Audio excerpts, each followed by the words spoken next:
The Majority Report with Sam Seder. The destiny of America is always safer in the hands of the people than in the conference rooms of any elite. Sam Seder. They are unanimous in their hate for me, and I welcome their hatred. We must guard against the acquisition of unwarranted influence, whether sought or unsought, by the military-industrial complex. The Majority Report with Sam Seder.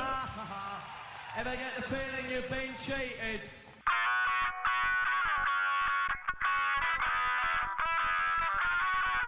It is Tuesday, November 27th, 2018.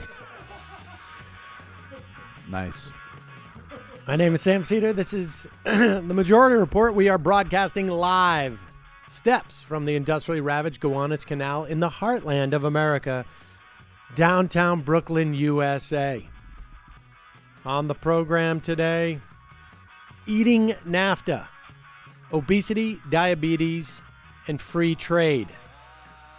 Meanwhile, Paul Manafort's plea deal falls apart. A new report says he had multiple secret meetings with Julian Assange leading up to the release of those hacked emails. GM to lay off 15,000 people, close plants in Ohio, Michigan, Maryland after billions of stock buybacks and millions, hundreds of millions of tax benefits from the Trump administration. Meanwhile, Republicans want more tax cuts in the lame duck. And the midterm elections are now over, folks. Democrats pick up another in California, Orange County, all blue. The total number, they flipped 40 and got the largest national midterm win ever. Great victory for us. Mark Penn.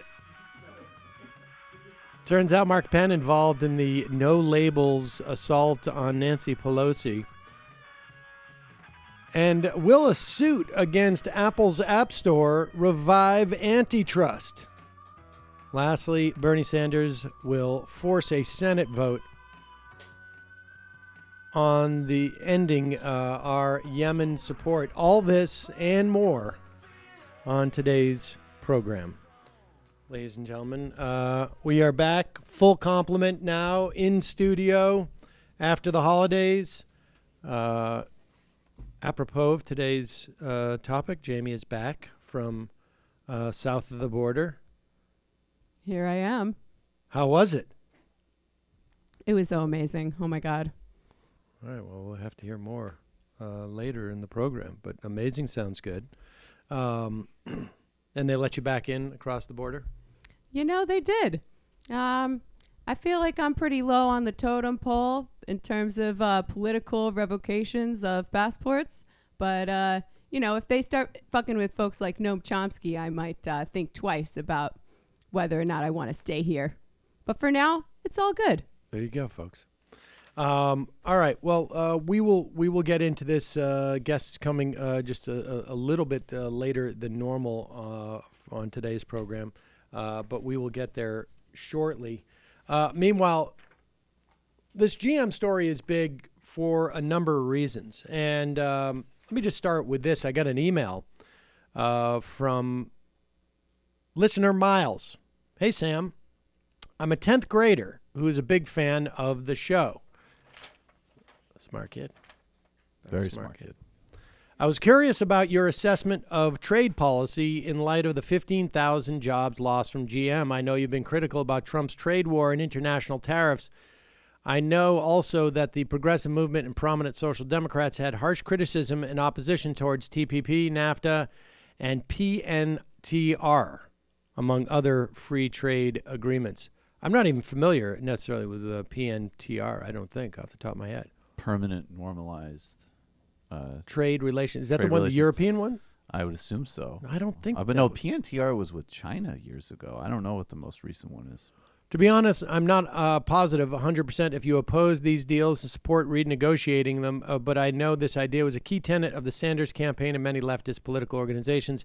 Has your position changed on protectionism because of the effects under Trump, or is there something specific about Trump's protectionism that puts it at odds with, say, Bernie Sanders? Yes. Well, my position has not changed broadly on protectionism. I think that may be a little bit narrow. The problem is we have a free full flow of capital. We do not have a free flow of labor.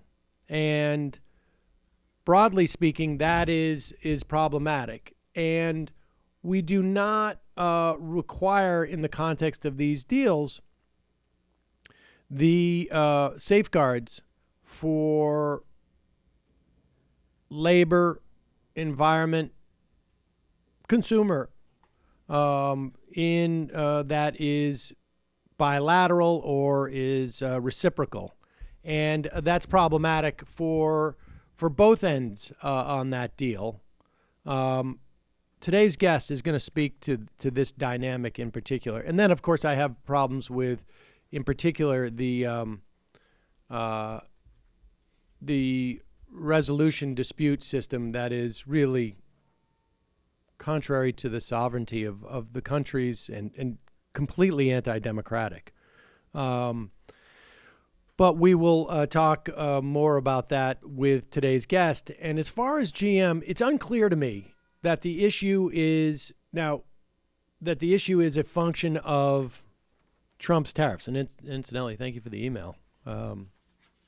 Wow, this kid's in 10th grade? Yeah. Very, very intelligent. Yeah. Clever little devil.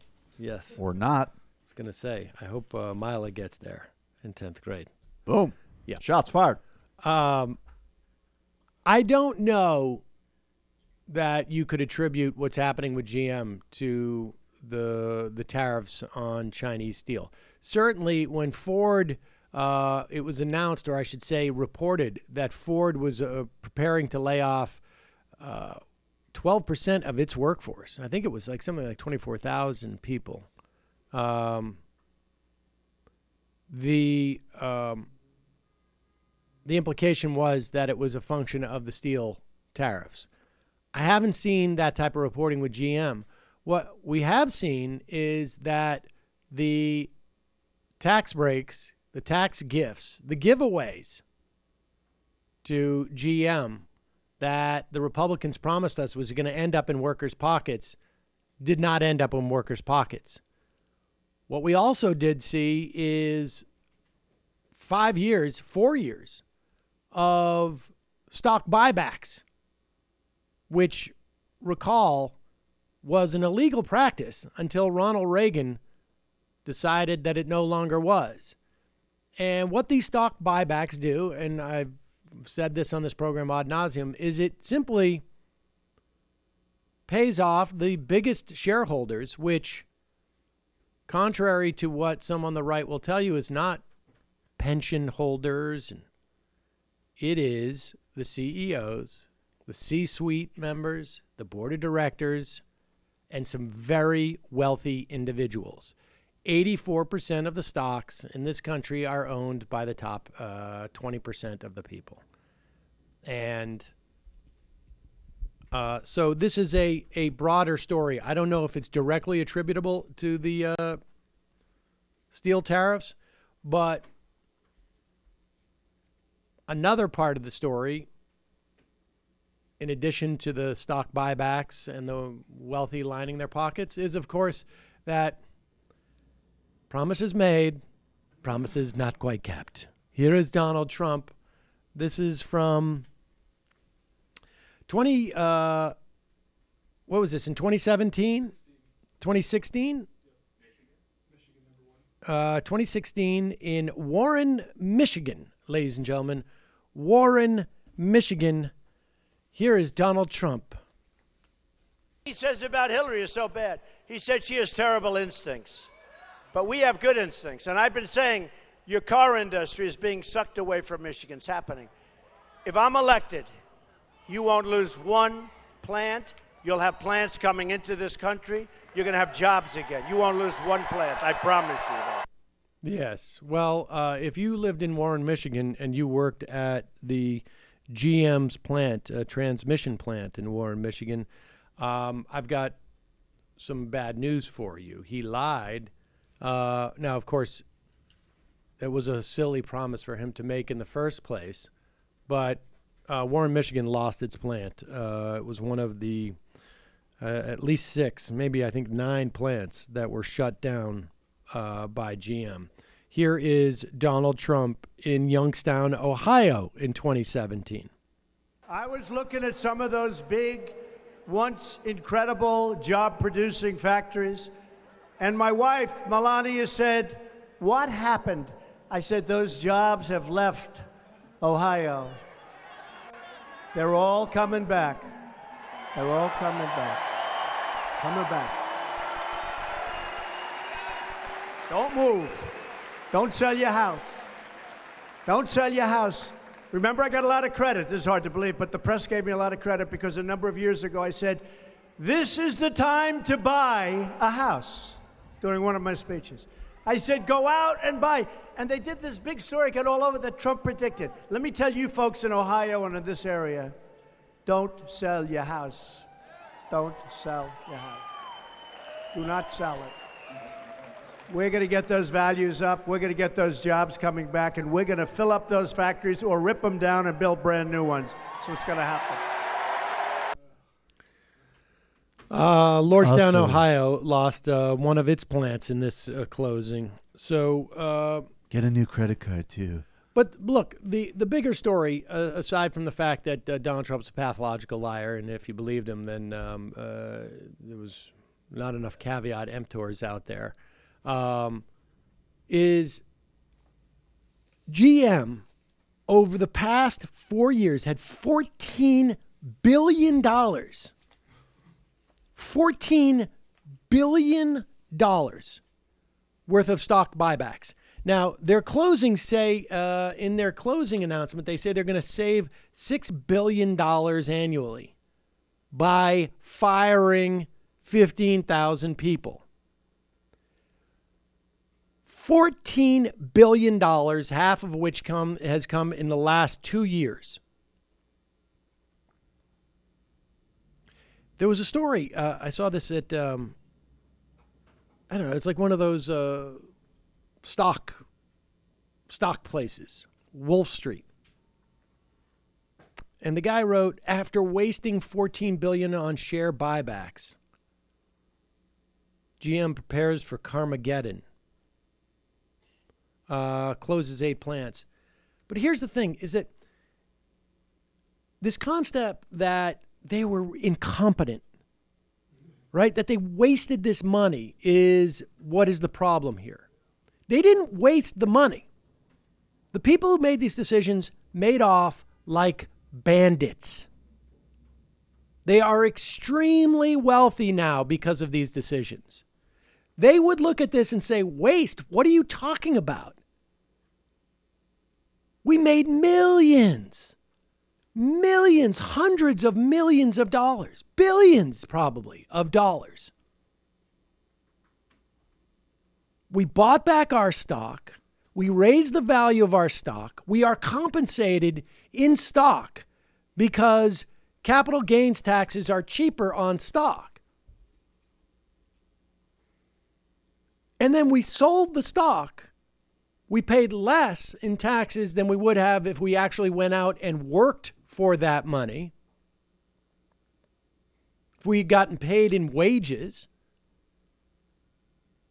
And we're super wealthy. And we didn't have to make better cars. We didn't have to help any communities. We didn't have to provide for our employees. We made out like bandits. This was not wasted. We did exactly what we wanted to do. Mission accomplished. And of course, then we had to lay off 15,000 people. What are you going to do?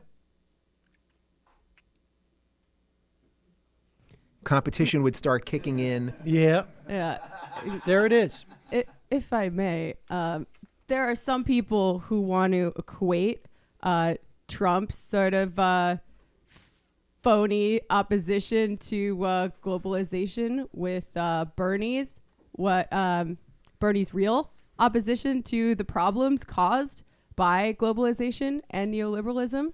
And like some of Bernie's rhetoric has sounded somewhat economically nationalist. But I think they're coming at the problem from two very, very different directions.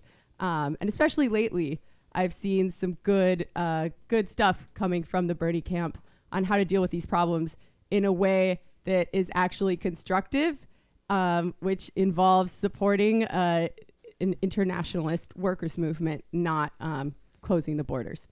Well, the bottom line is, and when we talk to our guest today, is that these trade deals, among other things, don't necessarily favor one country over another. It favors one class of individuals over the other. Exactly. And that in that respect, it's there's a certain reciprocity. We're going to get Mexican millionaires and billionaires richer, and we're going to get American millionaires and billionaires richer. So it's truly bilateral. It's a win-win. You win-win. But we will talk to her momentarily. In the meantime, you've heard me. Today, we have two sponsors today that I am super excited about. Both products that I use, well, I guess technically daily. I certainly use my toothbrush daily. One would hope. One would certainly hope. In fact, I use it more than daily. I use it at least twice daily. Go for 3. Sometimes I do. When you think of the perfect gift, you probably don't think of an electric toothbrush. But the Quip electric toothbrush is one of the most gift-guided gifts of the season. Oh, I guess that means they're in a bunch of gift guides. For me, I've actually given the Quip as a gift. It's a good gift. It is the perfect sibling or like family gift. I don't know if I would give it to it's not a romantic gift. What are you trying to say? I'm just saying. My breath not good enough? No, I'm not. What? Whoa. See, this is what it's like, folks. Okay, I see what you're saying. Very dangerous. That's right. That's right. Gift but buying. Here's why. It's perfect for everyone with a mouth, and they'll use it twice a day. They'll think of you. You know, I have a Quip. I don't know if this is even going to come up in this, but they have a special all black one. Ooh. Yeah. I'm actually thinking about buying a new toothbrush because it's more stylish. Plus a multi-use cover that mounts to mirrors and unmounts. It's not in the ad. I shouldn't have probably even talked about it. And unmounts to slide over the bristles. Quip makes holiday travels clean and easy. And with sensitive sonic vibrations, it's gentle enough for sensitive gums. Better yet, the built-in timer pulses to remind you when to switch sides. It is, you'd be surprised how important that is. I love my Quip. It is the only electric toothbrush that I think you can actually travel with without feeling like you're a dork. It's stylish, super effective, makes it super easy to clean. And when they send you the refills, it reminds you to change your brush heads. That's why I love my Quip and why they have over 5,000 verified 5-star reviews. Quip looks like a big ticket tech gift with a stocking stuffer price, starting at just $25. And if you go to getquip.com/majority right now, you get your first refill pack free with a Quip electric toothbrush. But you don't have to tell your giftee that. You just go and get your first refill pack free at getquip, getquip.com/majority. This next sponsor, okay, I've mentioned this before. Our media broker sends us a list of companies to approve of. I barely ever get to look at that list because it's just I don't have the time. Occasionally I go in there and I look and see what the products are because I'm not going to approve of stuff that I think is dicey or whatever it is. One of those times, it was last year, probably right around now, I saw Storyworth. Storyworth makes it easy and fun for your loved ones to share their stories so you can get to know them in a whole new way with questions you never thought to ask. All right, so here's how it works. You purchase a subscription for someone you love or someone you like, someone you're interested in. Each week, Storyworth sends them an email with a question about their life. They simply reply with their story, or they can record it over the phone by calling the Storyworth number, so they can dictate it. All stories are private. They're only shared with family that you choose. You can easily and securely save and edit all your stories on Storyworth.com, and after a year, the stories will be bound into a beautiful keepsake book. Brings families together every week. It's a great way to connect with your loved ones. You learn about your relatives, preserve your memories for future generations. If you want to do like a family tree type of thing, you send it out to all your family members. Storyworth makes a great gift for the holidays and any of your loved ones who enjoy telling stories. And you know what? More so, from my perspective, this is why I did. I sent it to both my parents because I don't know much about their lives, even now, because I was never terribly interested. But I realized, you want this recorded. Yeah, no, I mean, you're a kid. I don't care. As a kid, you don't care. My daughter could care less about my life now or before. Clearly. But someday when she gets older, she's going to be like, I wonder what Dad was like as a kid. When you get more mature. Hopefully. So I sent it to both my parents. We're compiling this stuff now. We're almost at the end of the year. It must have been for Hanukkah last year. And then I'm going to send them a book. I'm going to send my sister's books from my parents. It works multiple different ways. So you can get $20 off. Visit storyworth.com/majority when you subscribe. That's Storyworth, STORY, worth, WORTH.com/majority for $20 off. This is a great idea. That is a good idea. I might actually do that. It is. Sometimes you got to get on some of the parents. I'm not gonna name names. One of my parents was a little more diligent about it than the other parent. I'm not gonna. They got divorced a long time ago. I'm not gonna open old wounds. But you just got to get on them, and then when they do, it's great. But it's, I think, something I may do for my sisters too. Send to my sisters, and then I can give that to my kids. That's the thing. You can get the gifts coming both ways. All right, look, enough of that. But it's exciting to have a product that you like. All right, I'm going to just touch on this briefly. Next week, we'll have Marcy Wheeler on the program to talk about this in a greater detail. But what has happened with Manafort over the past couple of days is a big, big deal. Here is the 2 or 3 minute wrap up. You'll recall in September, Mueller made a big plea deal with Paul Manafort, stripped Paul Manafort of all his assets. He's broke now. Totally broke, but $46 million came in, paid for the Mueller investigation. Okay? They said they got him on a couple of charges. They got him off on another charges, but it was all contingent upon him being truthful and providing good information. So yesterday or the day before, Mueller announces, guess what? Paul Manafort's been lying to us. We know he's been lying to us. We are going to lay out at his sentencing hearing, because we want him now to go to jail, all of the details about what he lied to us. And at that time, it became apparent that Mueller didn't even need Manafort to prove whatever they needed to prove, because they knew everything that he was giving them was a lie. And then the question becomes, why would you do that? Why would Paul Manafort lie to Mueller? Well, Manafort is not the brightest. He has gotten away with this stuff for decades. He thought he could pull the wool over over Mueller's eyes. He's banking on a pardon from the Trump administration. And by copping a plea, he doesn't have to pay for lawyers who are litigating all these cases. And if he knows he's getting a pardon, he knows he's getting a pardon. How does he know he's getting a pardon? There's probably some contact with the Trump administration.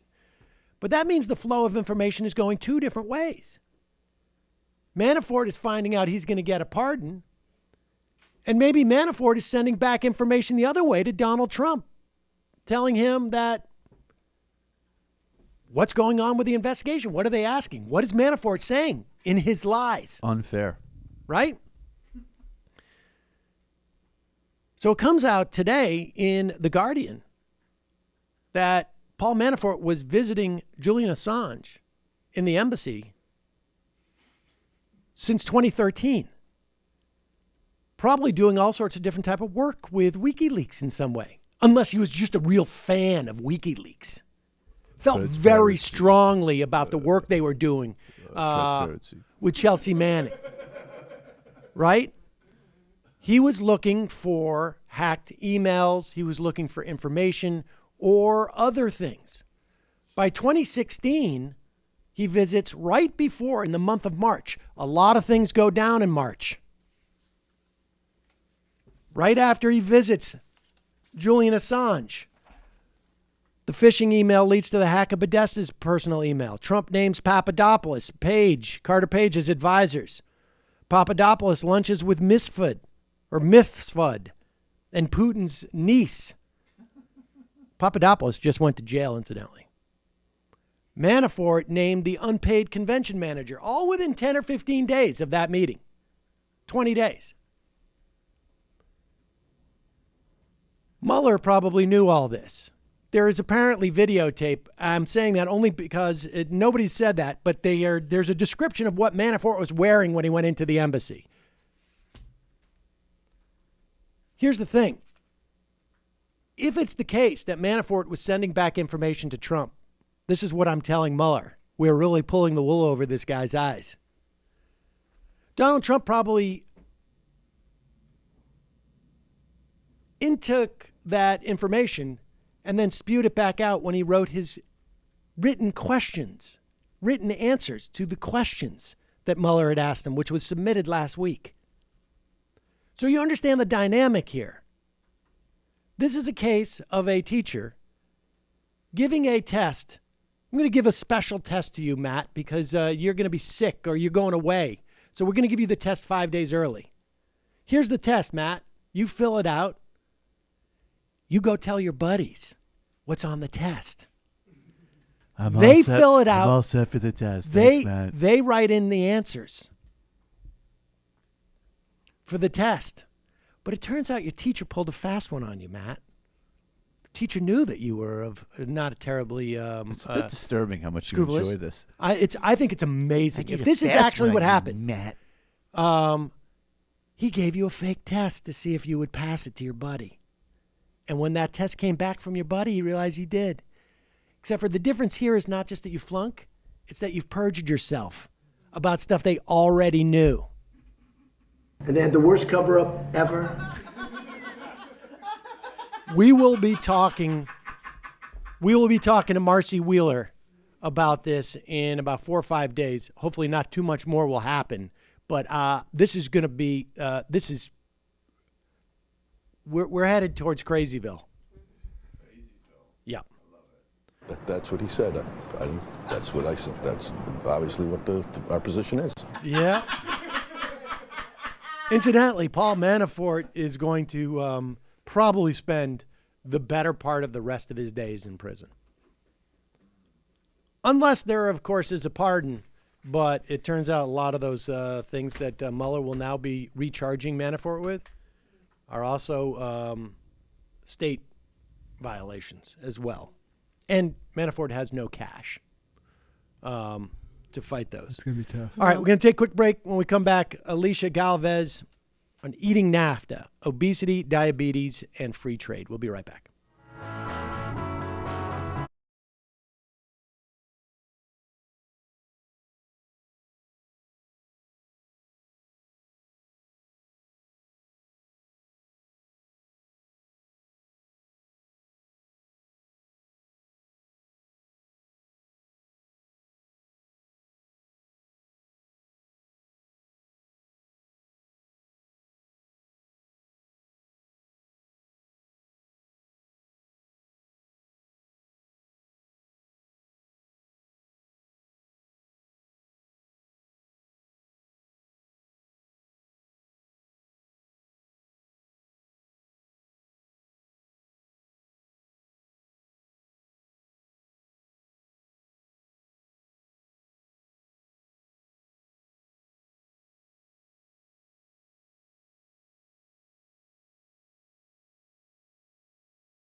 We are back. Sam Seder on the Majority Report on the phone. It is a pleasure to welcome to the program the author of Eating NAFTA, Trade, Food Policies, and the Destruction of Mexico.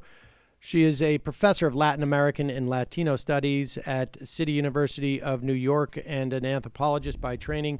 Alyshia Galvez, welcome to the program. Thanks so much. It's a pleasure to be here. So, obviously, our relationship with Mexico has been in the news. Trade has been in the news.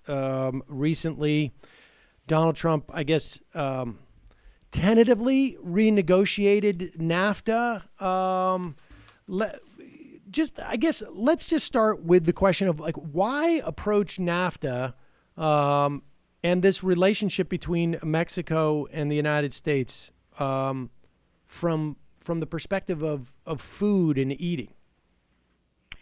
Well, it's one of the ways that trade gets to us, really. It's one of the most direct ways that our lives are impacted by trade deals. Most of us are not, dealing in, chips or circuitry or car parts or airplane parts, but all of us eat. So it's one of the best ways that we have to kind of see how these things operate.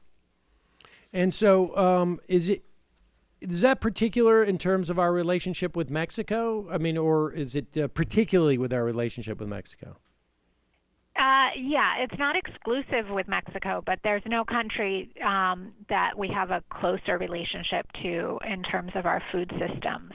So I live in New York City, and, much of the fresh fruit and vegetables that I eat comes from Mexico and a few other trading partners. We also get stuff obviously from Chile and from New Zealand and things like that. But there is a lot of the produce that gets consumed in the United States is coming from Mexico, and they're consuming a lot of our commodity grains. A lot of the corn and soy and wheat that gets produced in the United States is being consumed on the Mexican side in the form both of processed foods and beverages, but also animal feed, which is contributing to a large growth in terms of the market for meat.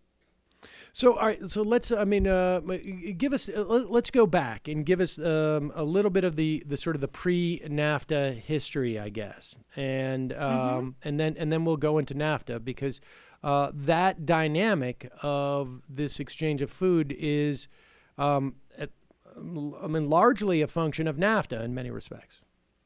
Right.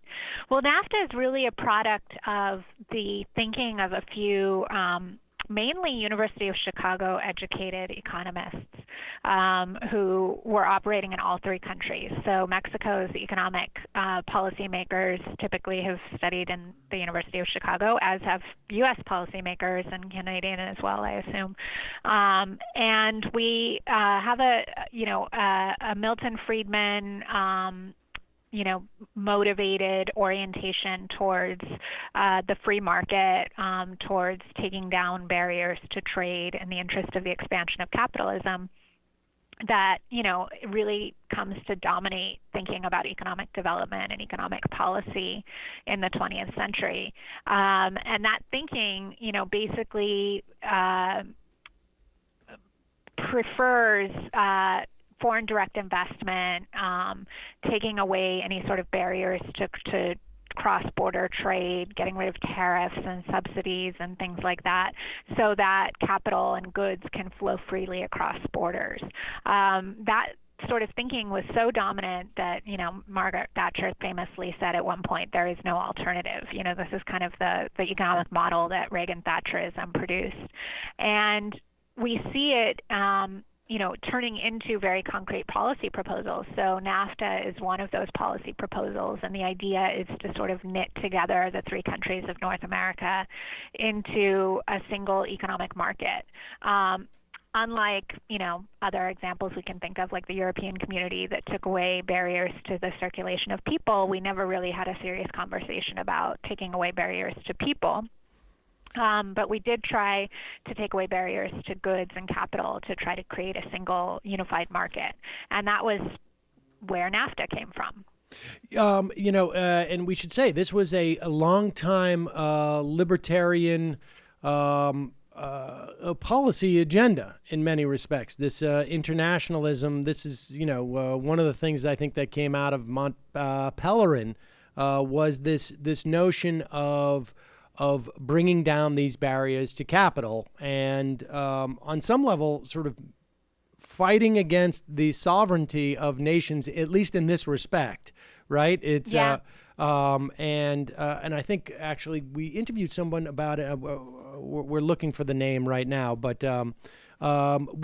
this was a long-term agenda, and in many respects, NAFTA was it wasn't the culmination. It was one of the culminations, I guess. And so yeah, absolutely. So this dynamic. I mean, this is really fundamentally the issue, isn't it? Or is it that there is a disequilibrium in terms of what can cross borders easily and what can't, or who can't? Yeah.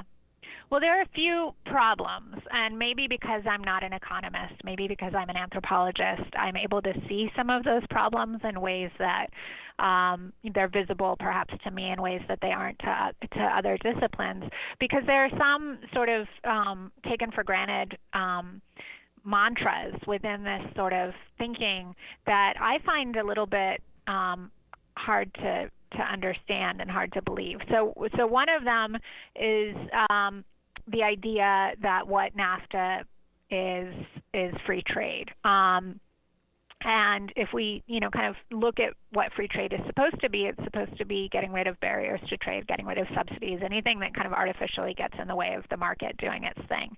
But if we look at NAFTA was never a free trade agreement in spite of its name. The United States never got rid of its subsidies. We still famously, pay farmers to grow corn, whether we need corn or not, to grow wheat, to grow commodity soybeans, et cetera. And so we have a market that's already not a free, marketplace where supply and demand are determining everything. So that's one thing. Another idea that's very sacred in this sort of thinking is the idea of comparative advantage. And this is the idea that, if one place is good at something, they should do all of that thing, and other places. So if the U.S. is good at corn, the U.S. should produce all the corn for everybody who wants corn, and nobody else should bother because they can't do it as well as the United States can. And so maybe Mexico can build airplanes and work on car parts and leave the corn growing to the U.S. This is a very central idea to NAFTA, and it's part of the reason why NAFTA is such a problem for public health and Mexican culture and for the health of people in the United States as well. Because basically not all corn is the same. The commodity corn that we grow in Iowa is not edible. It's not sustainable in the same way that heirloom corn, landrace corn is in small-scale farming in Mexico. It can't be eaten the same way. It can't be used the same way. It doesn't have the same symbolic or cultural value.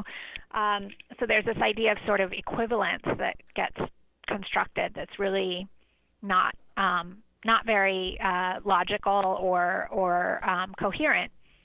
Then related to that, sorry. Okay, well, you know what? I mean, I want to just flag that because I want to return to that dynamic. I think it's really important to talk about. But continue, and we'll come back around to that. Yeah, no, just related to that, and this may be what you're thinking about, is the idea of efficiency. And again, I'm not an economist, but my understanding of efficiency is that it's a ratio. It's you look at what you put in and you look at what you get out, and if you get a lot out for what you put in, then something is it's a pretty good deal. It's a pretty good effort. And when we look at corn, part of the logic for the United States growing everybody's corn is the idea that the U.S. is more efficient at growing corn, and that Mexican small-scale subsistence farming is inefficient. But again, if we think about the ratio, we have to think about what's going in and what's coming out. And to get the incredibly massive yields per hectare that we get in U.S. commodity corn, we have to look at all of the inputs. We have to look at the patented corn the seeds. We have to look at the chemicals. We have to look at Roundup that's being sprayed on the crops. We have to look at the $1 million tractors.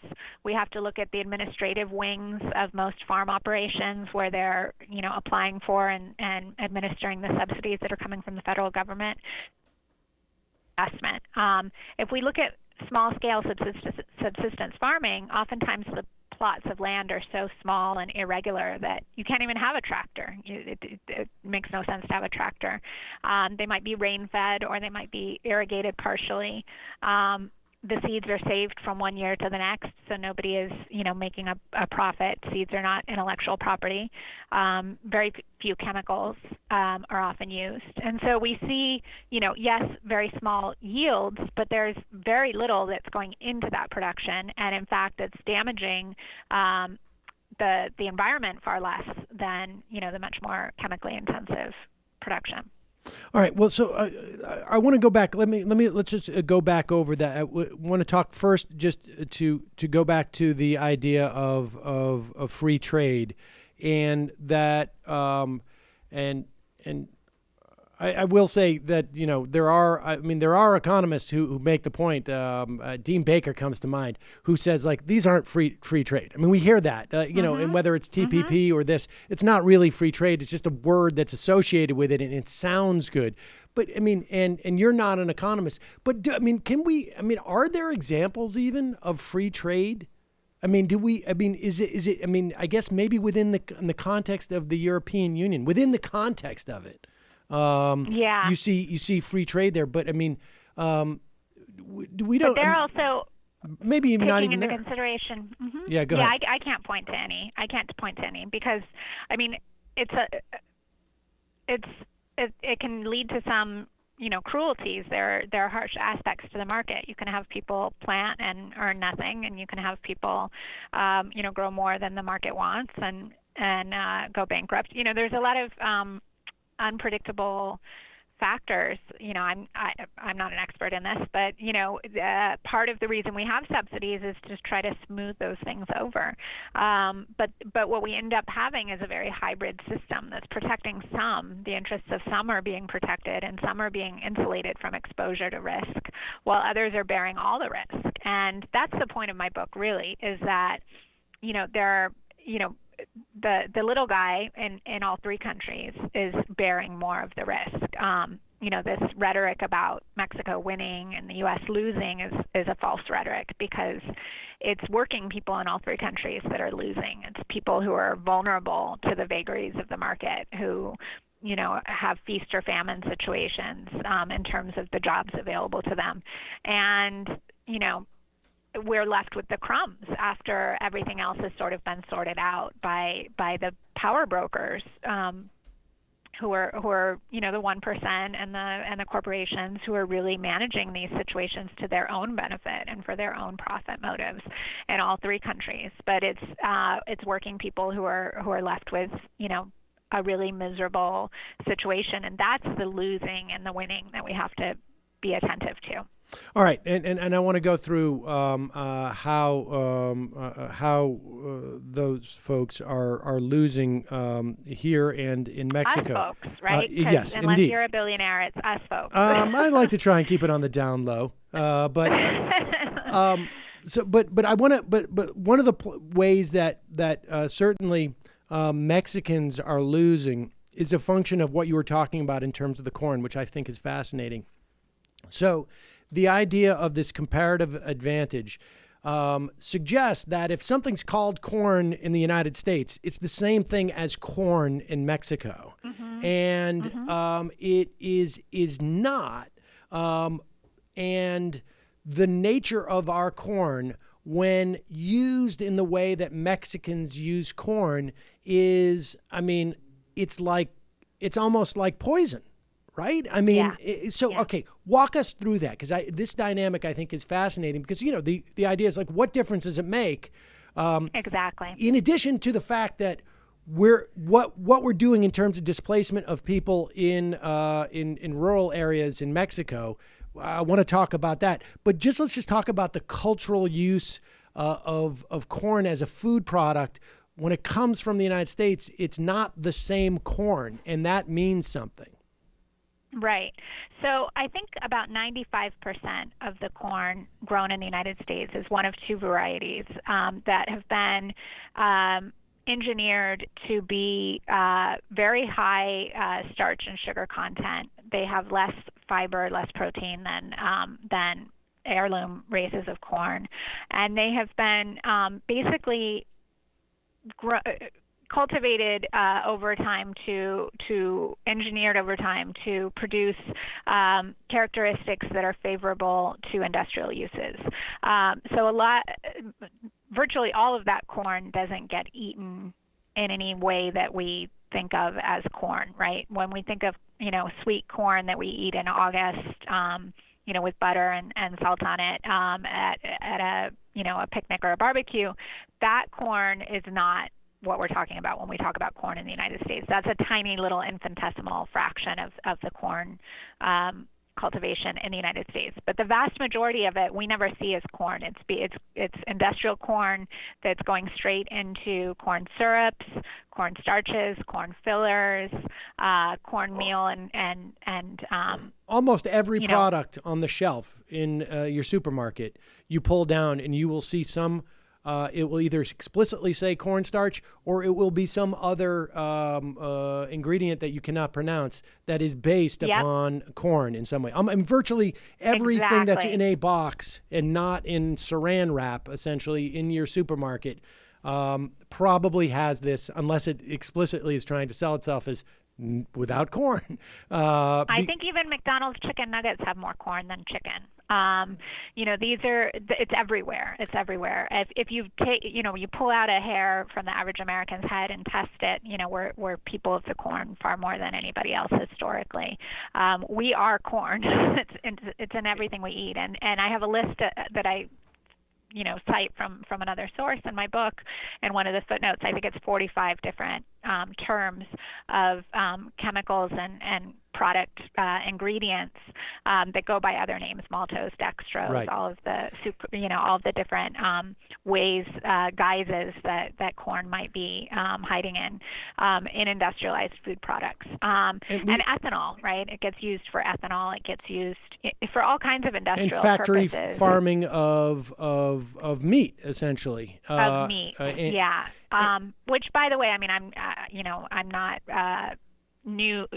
providing any new information on this, but we can look at Michael Pollan's work, right. in terms of how cows are not meant to eat corn, and so if you feed them a diet based on corn, you have to give them antibiotics and other things to enable them to digest it because they're grass feeders. So anyway, there's a whole bunch of issues. Right, there's a lot of issues that are problematic about our essentially our corn policy in this country. It was the early 70s when we decided we want consumers to have more spending power, and one of the ways that we did that is our government began to subsidize corn heavily because it would make food products cheaper, and a smaller portion of our disposable income would go towards food, and then theoretically we would buy more products, et cetera, et cetera. That's a first order problem for the United States. It's a second order problem for Mexico, because when this corn gets to Mexico, they don't use it as filler in their products. They don't use it as a sugar substitute. They don't use it to feed their cattle. They use it in the way that they have always used corn, which is very different than the way we do.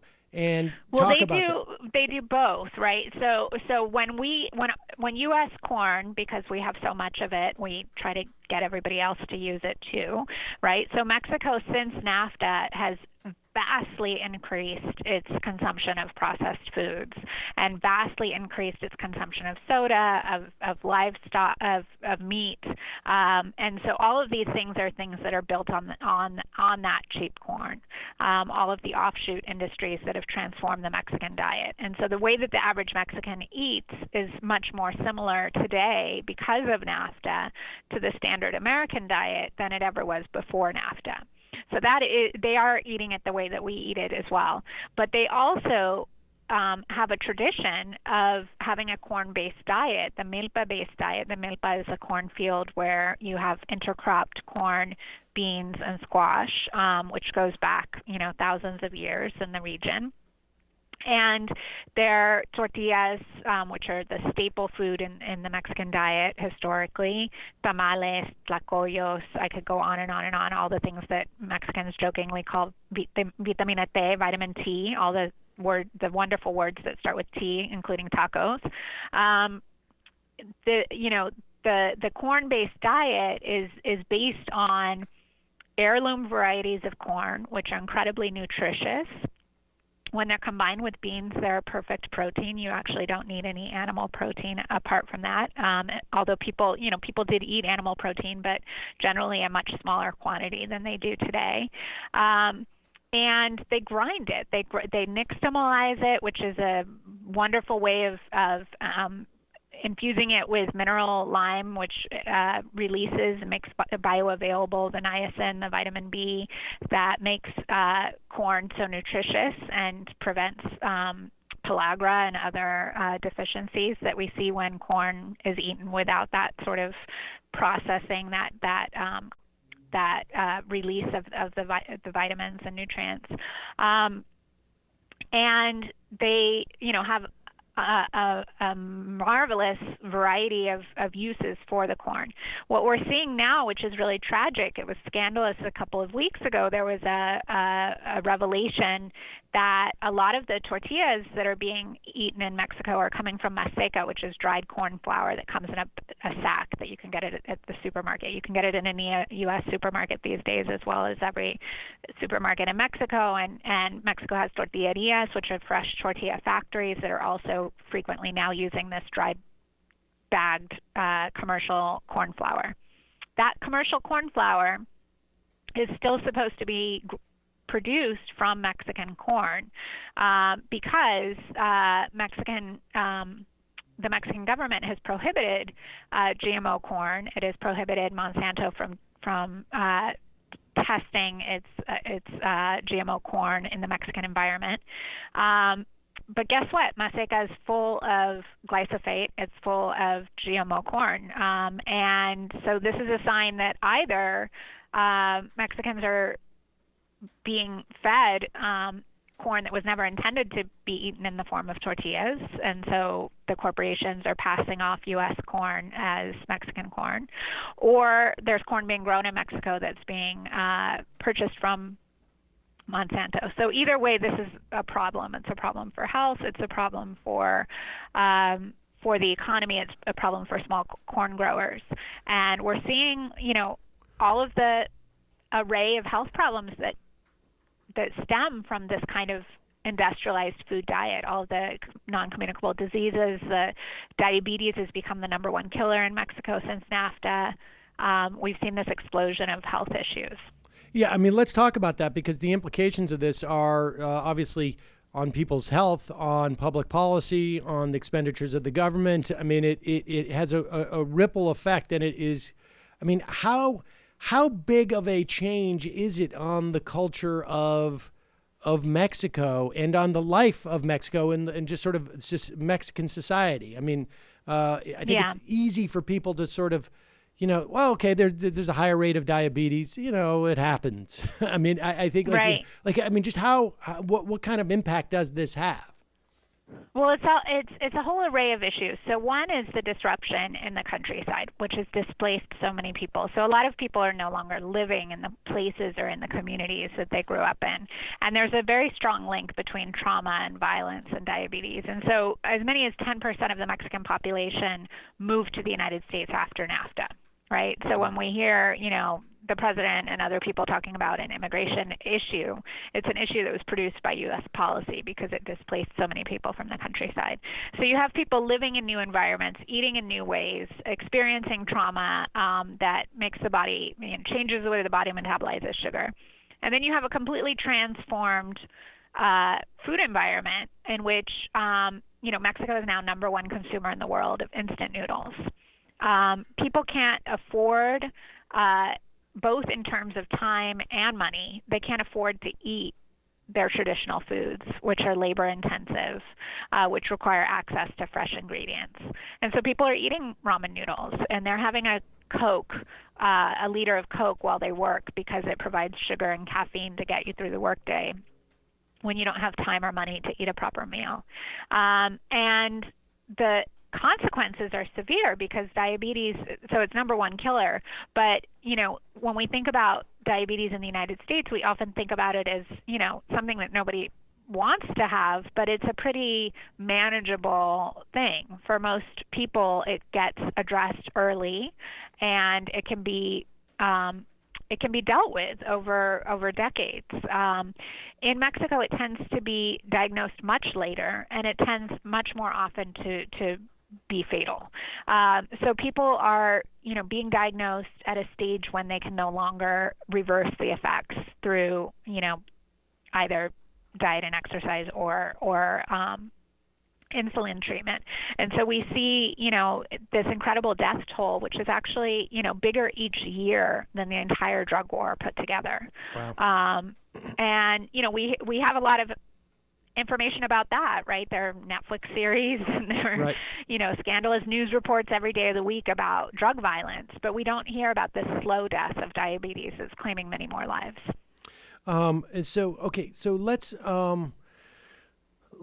talk about that, the second aspect, or at least in terms of like that dynamic between the free flow of capital, which we clearly have here, right? And these theories coming out of these neoliberal policies coming out of the University of Chicago, these libertarian policies that are quite similar in terms of globalism that came out of Mont Pelerin, and it was Quinn Slobodian who had written a book, The End of Empire and the Birth of Neoliberalism, that talked about at least this agenda in theory, right? And NAFTA is it in practice. And so what would it look like if? I mean, how is the idea? Because the book essentially says the idea of NAFTA. The problem is not that we shouldn't have a relationship, a trade relationship with Mexico. The problem is this is a relationship that benefits only one class of people, and so how would it be different? And if it was a trade agreement that benefited all the classes of people, or at the very least, maybe it excluded the capital, these billionaires, with all due respect to our large billionaire contingent that listens to the program. But, I mean, what would it look like, and what would be the different dynamics in terms of immigration and in terms of, give us a sense of what it would look like if properly done, and what maybe the broad policy strokes would be to get there. Right. Well, Sam, I don't know. Did you get your invitation to the trade talks? Because mine seems to have gotten lost in the mail. I don't think that we were invited to sit down at this table. We were not part of the discussion. And I think that, when I say we, I mean everybody, right? Like all of us who are impacted by these deals, but we're not at the table. Who is at the table?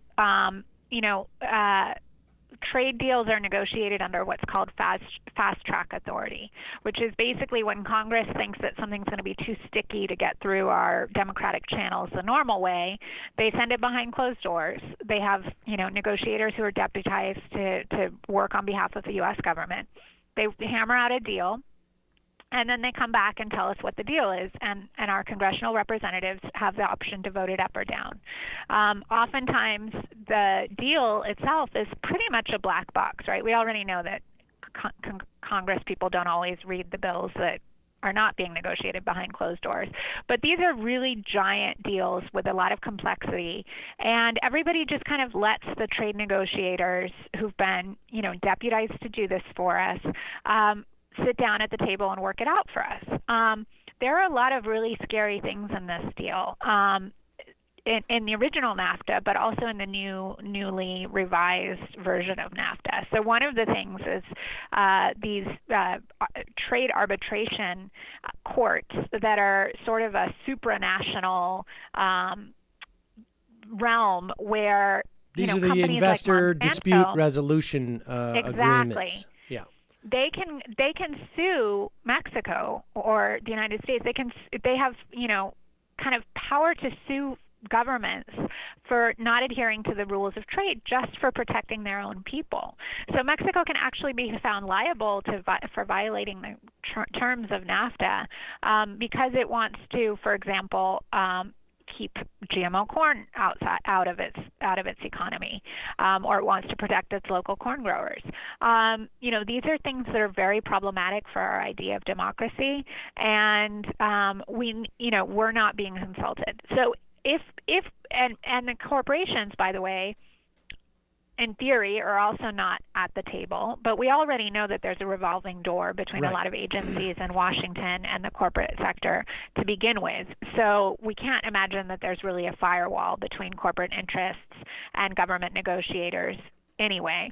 But they have other ways. They have, billion-dollar marketing budgets. Without a doubt. Clear what they want. And under Obama, it was a former Citibank employee who, Citigroup, Froman.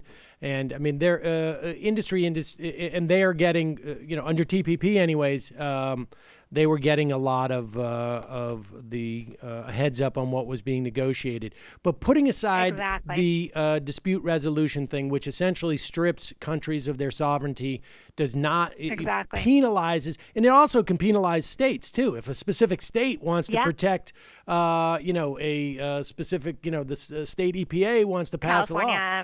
They've got to almond growers or whatever. They could theoretically end up having to pay hundreds of millions of dollars to just simply exercise the will of the people through their own government, or they will not do it because they don't want to get involved in lawsuits. But getting to the other parts that are sort of more structural, like what would it look like in terms of people? What would the people element of this be in how it implicates immigration? Well, one of the things that we would want to think about, is why did we leave people off of the table, right? I mean, we've got, tear gas being sprayed at babies on Sunday at the U.S.-Mexico border. That border, why do we feel such a need to wall off our trading partner? What if we didn't militarize that border, and instead of just letting goods and capital flow, we actually allowed people legally to go where the jobs are? That would be one thing to consider. It would solve a lot of issues. Another thing to consider would be what would it look like if our food system had food at its heart and not industrial commodities at its heart, right? So instead of thinking about how much, industrial corn and soy we can grow, what if fruits and vegetables were given priority? What if we, if we were going to subsidize things, why not subsidize things that are actually good for us, that are expensive? Fruit shouldn't be a luxury item when we go to the supermarket. It shouldn't be, I'm going to splurge today on a pound of grapes.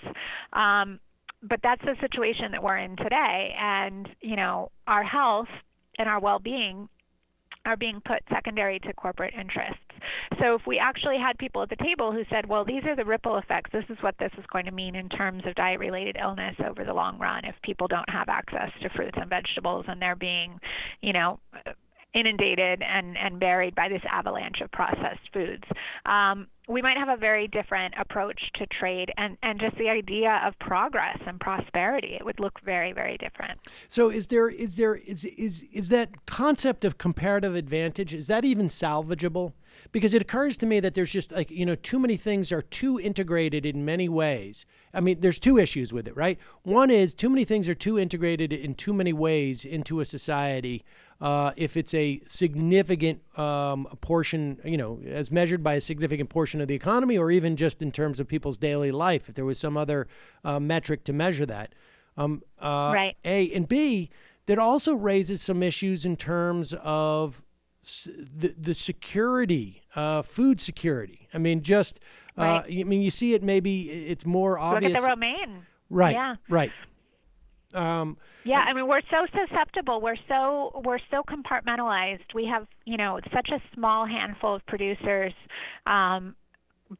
giant behemoth corporate monsters that are controlling our entire food system. That if there's one problem, it ripples out, and it can make millions of us vulnerable. Nobody had Caesar salad for the last week because there was E. coli in our food system, and it's so complicated and so big that it's not like you can isolate. Okay, that's the romaine that needs to be destroyed because it might have been contaminated.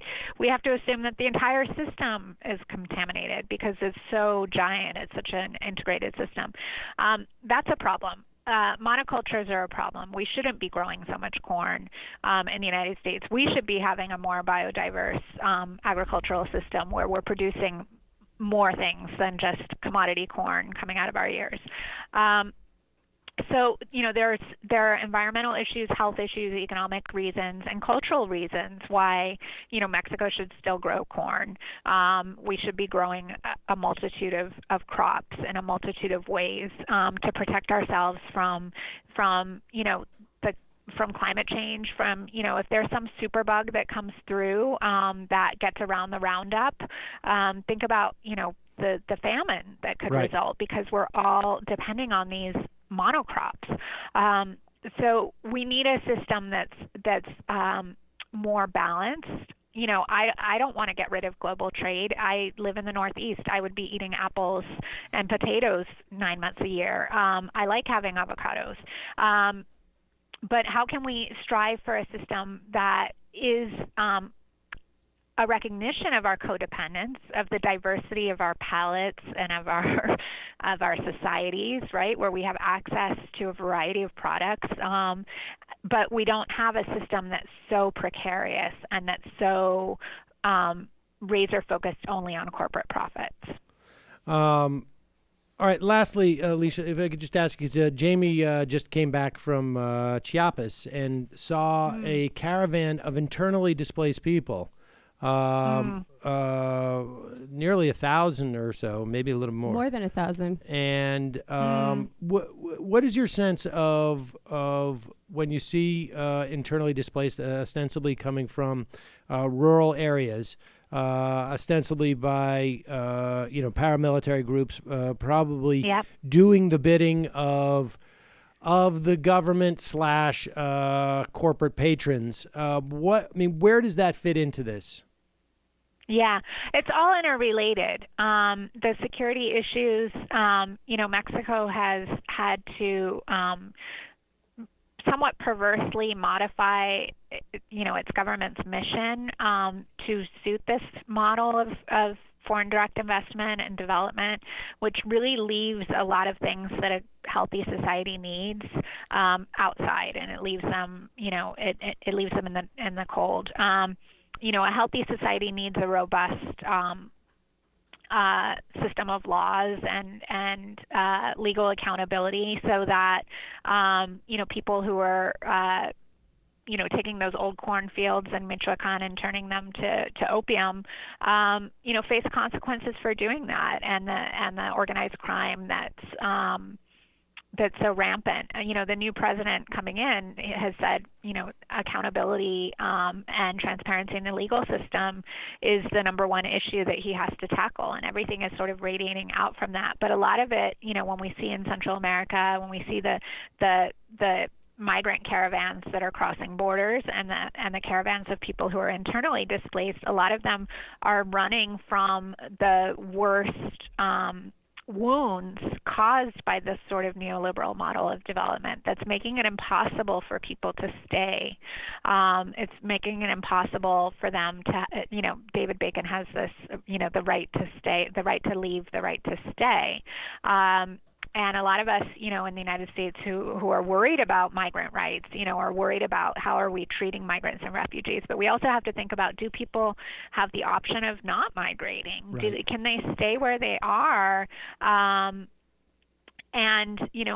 have access to the basic necessities of life? And increasingly the answer is no, because of climate change and because of these organized crime networks that are making life impossible in a lot of communities. And I think, we have to really reconsider what we think of, in the book I'm writing a lot about food security, but I think it's security, right? speaking. Food is one aspect, but it's how we think about all of these things. And I think we've boiled down our notion of security to this really paranoid, narrow notion of protecting ourselves from terrorism, which, there are other kinds of terrorism besides, the way it's sort of conventionally defined. And that includes, being unable to stay where you are.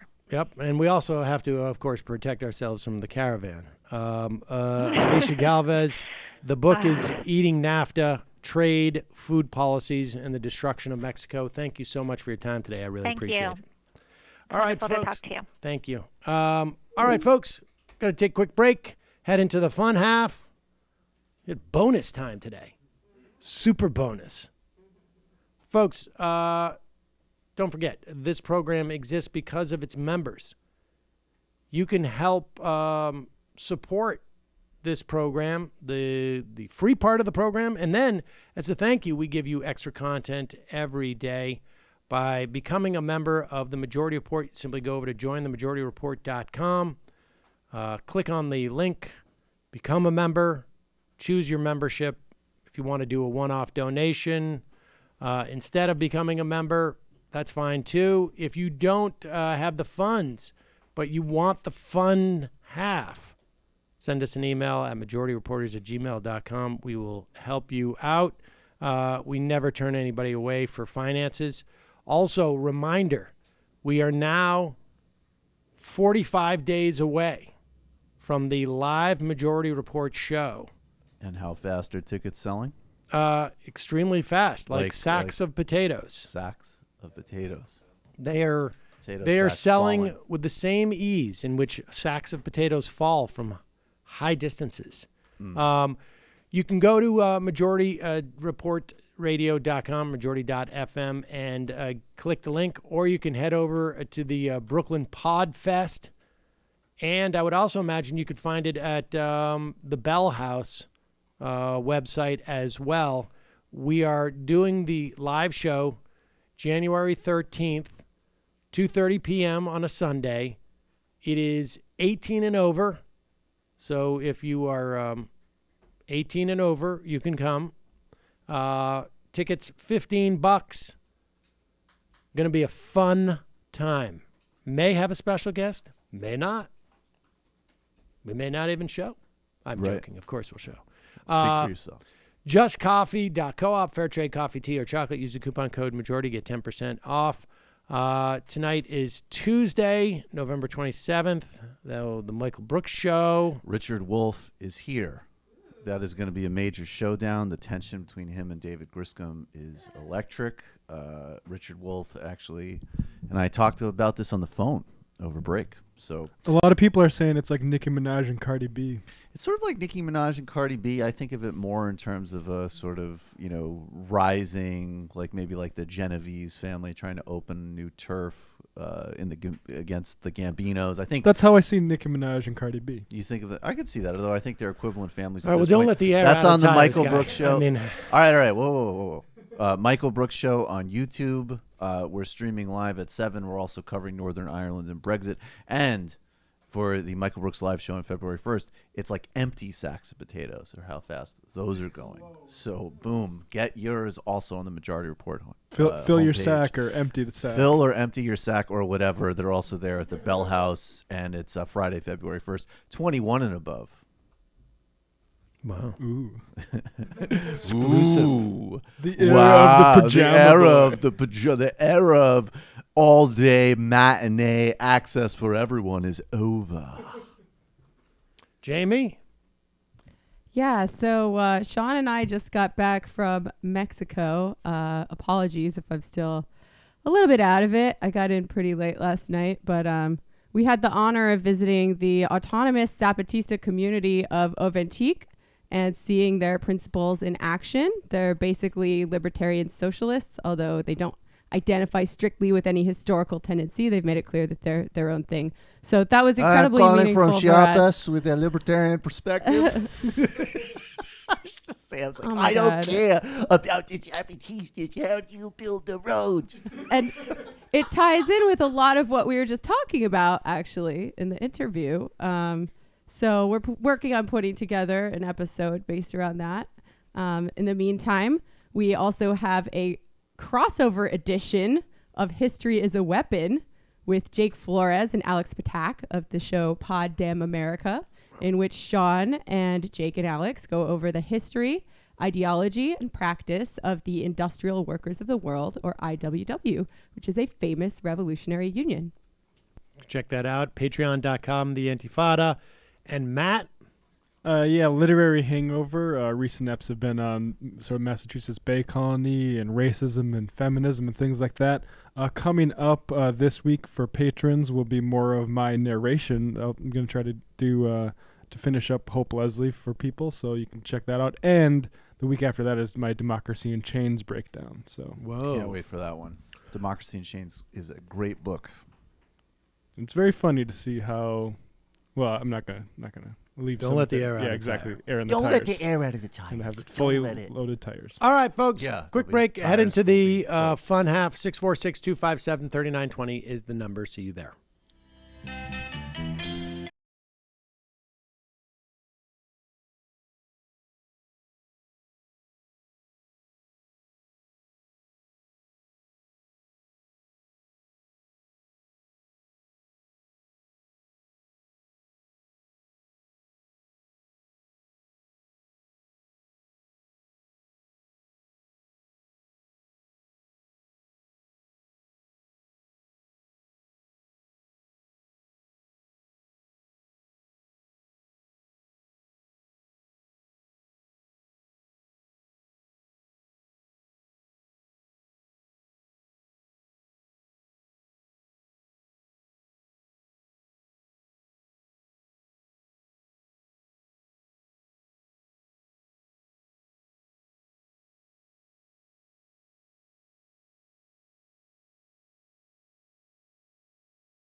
We are back. Sam Seder on the Majority Report. And I neglected to call into the phone at 646-257-3920. 646-257-3920 is the number. Yesterday I neglected the IMs. It's a culture of neglect. It's just total neglect around here. Let me go to Jonathan Armstead. Sam, today is the 40th anniversary of Harvey Milk's assassination. Wow. I didn't realize it's been 40 years. On this day, and as discussion of identity politics distracts some people, I'd like to remind folks of Harvey's most important idea of identity, the us's. In his mind, whether it was the union organizing, integrating the San Francisco police force, or working with immigrant communities, Harvey Milk's work extended beyond that of a mere gay rights leader. In his words, Hope for a better world included everyone as to, quote, without hope, not only gays, but the blacks, the seniors, the handicapped, the us's will give up. Was that a good movie? Never give up. Was that a good movie? Was it Sean? I think it's pretty movie? good. I mean, I think it's worth seeing. Okay. Self-commissioned officer. Well, Sam, you did it. You found a guest cornier than Kindler. Congrats. Oh, boy. That was it. never- That was it. And now there's a ban. We're not indulging anymore. That's it. houses. That's it. That gets That you. is it. That gets you banned. Thames Darwin. Sam, two things. First, why no love from you yesterday on my tweet to McGinnis? Yeah, Thames Darwin, one of those tweets. I think we mentioned it, didn't we? Yeah, I think sometimes we subtlety is the way, my Yeah, friend. you don't need to, Subtlety. put a neon sign on it. That's right. Yeah. We downplay those type of things. You know that. Second, I want you to know that your snub aside, I'm psyched to see the sweater vest making a comeback. I was wondering who was going to be the first person to say that. Remember the MR fan motto, Ein Reich, ein Volk, ein Sweatervest. Scott Cabra, I know you guys have dismissed the pro-GMO side before, but this is getting ridiculous. I dismiss you. Wait, our guest's false claims of health risks concerning GMOs and glyphosate undermined her entire position. First of all, okay.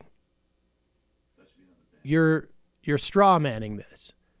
Glyphosate, there has been ample evidence that glyphosate is a potential carcinogen. The other thing that she said was having a monoculture, and there is no greater monoculture than Roundup corn and Roundup products, can create food insecurity in the event that there is some type of superbug that can overcome Roundup. This is an important issue, and it really hurts MR's credibility every time the show uncritically addresses this issue. No, I don't think it does. It might with you. There's a reason why the scientific community is at odds with the public on this issue. You owe it to yourselves and the audience to investigate why without dismissing everyone as a Monsanto shill. Look, we have made this very, very clear. Very clear. I've never said that there are health risks associated with the notion of genetically modifying crops. Nothing necessarily intrinsic to that. But we do not have examples of industrial GMO products that do not have these same problems. That you're creating a monoculture, that you're using a tremendous amount of material that at least large international organizations have at least issued concerns that it's a potential carcinogen. And then on top of which, I have a lot of problems with the former Monsanto, now Bayer, with the industrial side of it. I don't care that the science of GMOs is that it's those specific things in a vacuum are healthy, because I'm talking about the policy. Right. And in the policy, it's in the real world.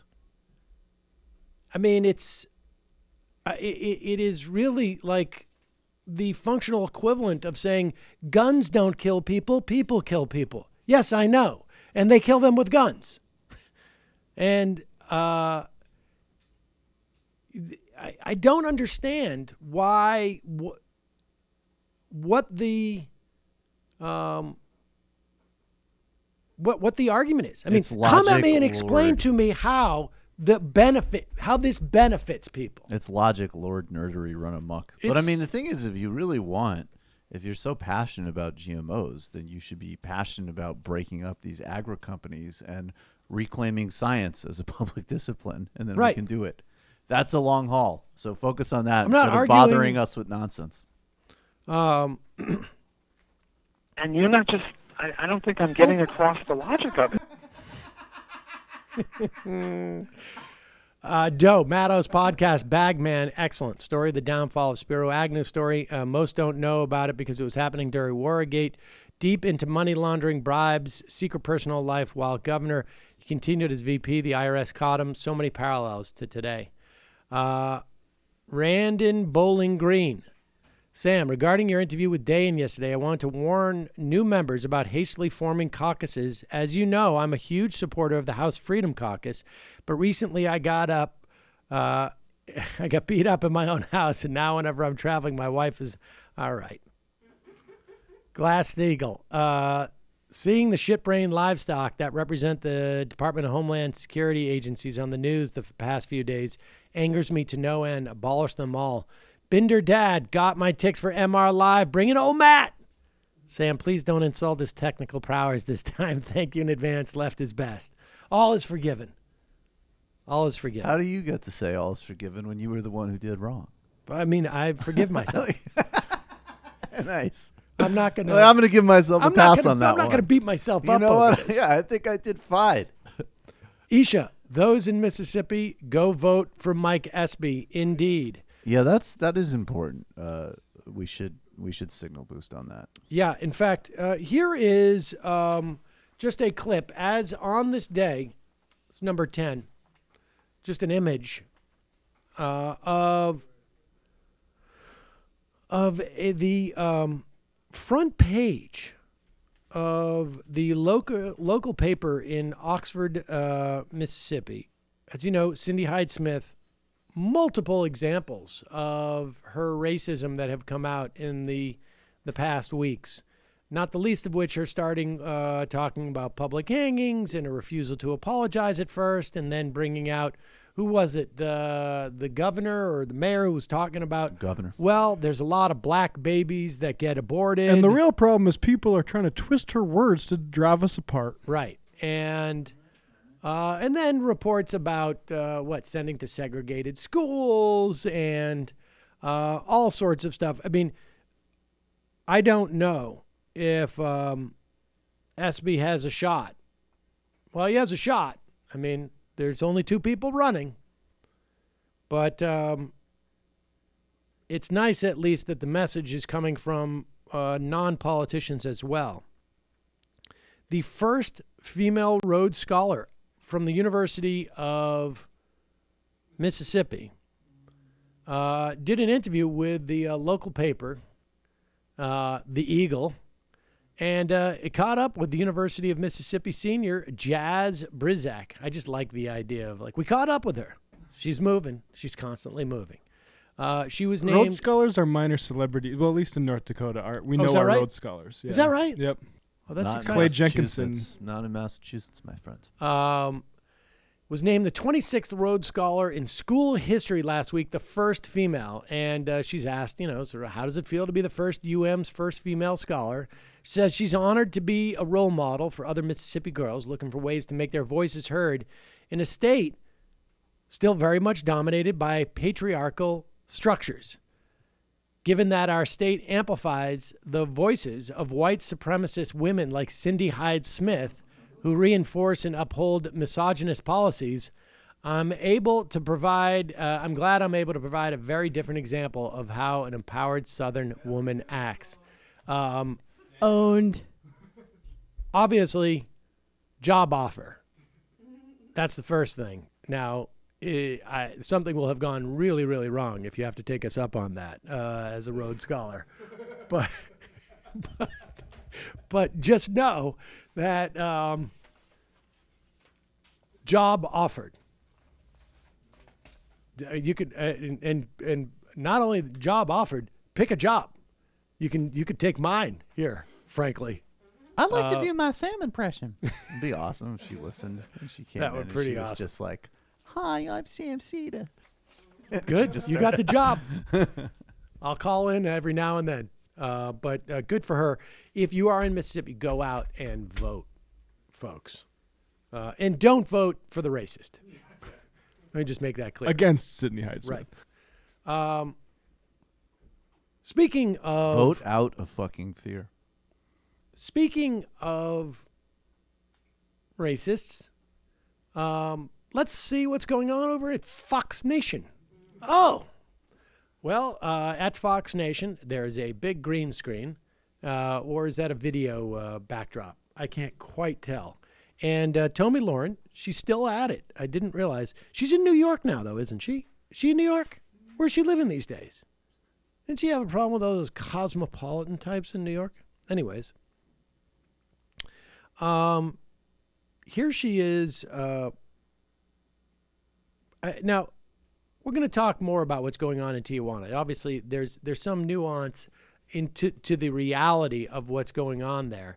It is funny to hear the various right-wing apologists trying to justify our policies. Look, caravans aren't new.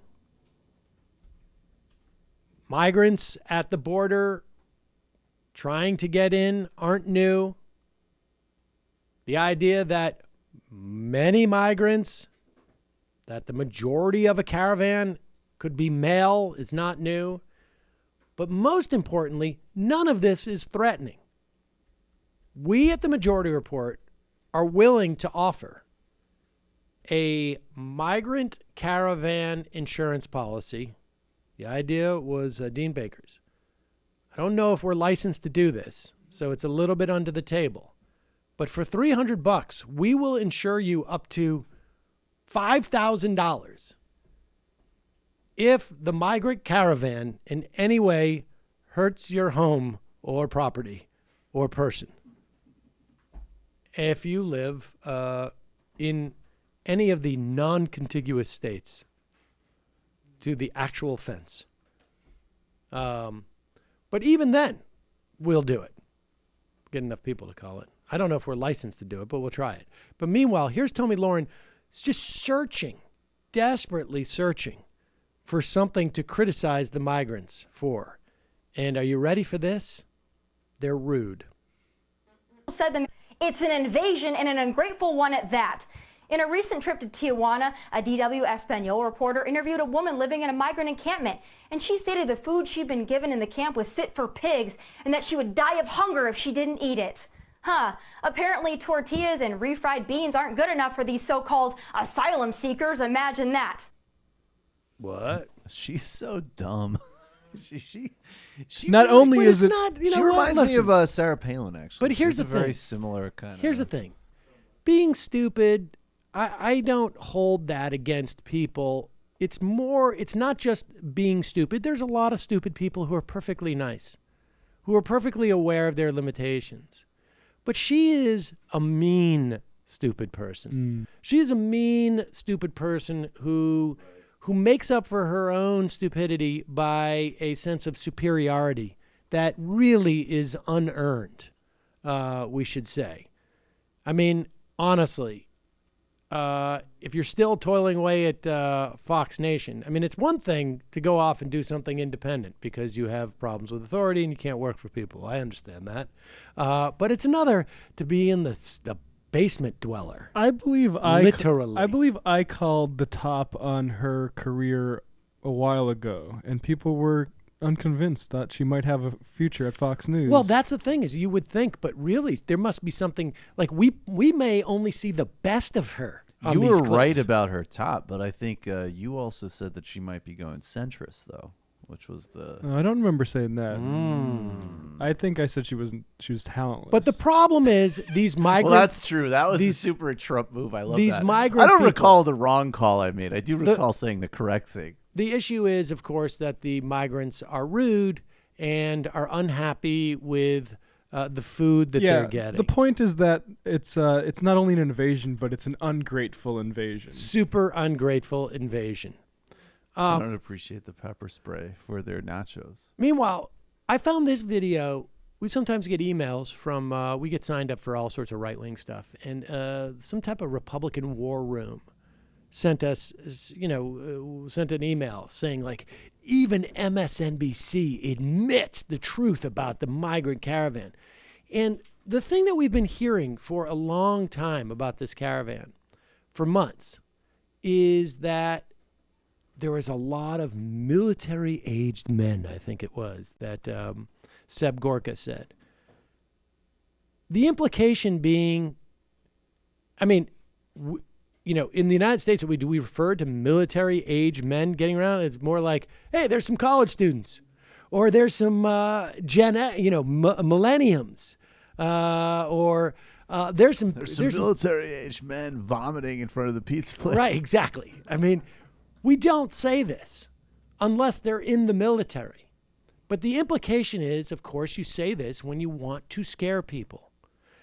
And the right seems to be hanging their hat on this notion that the majority of the people in this caravan are male, which, of course, makes total sense because these are men who are going up to the United States to either escape violence or look for work to send money down to their parents or their kids or whomever.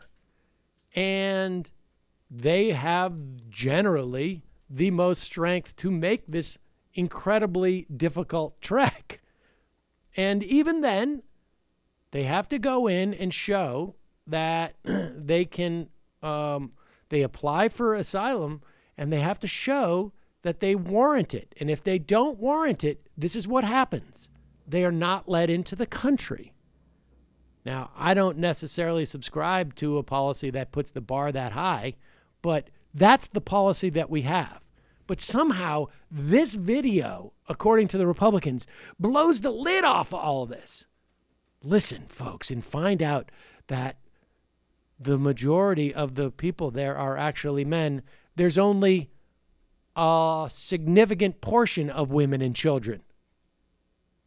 States. Okay, Gabi, just stay on this for a moment, because some people look at these images and they listen to the president who says it's not women and children, it's stone cold criminals. So my first question is, you're in that tent camp. Besides that family, give us the profile of who is there mostly and what are they looking for? Because it seems as though, to your point, they don't actually have the necessary information so they know how to cross the border. There could be people yesterday who were running because they thought it was their only chance.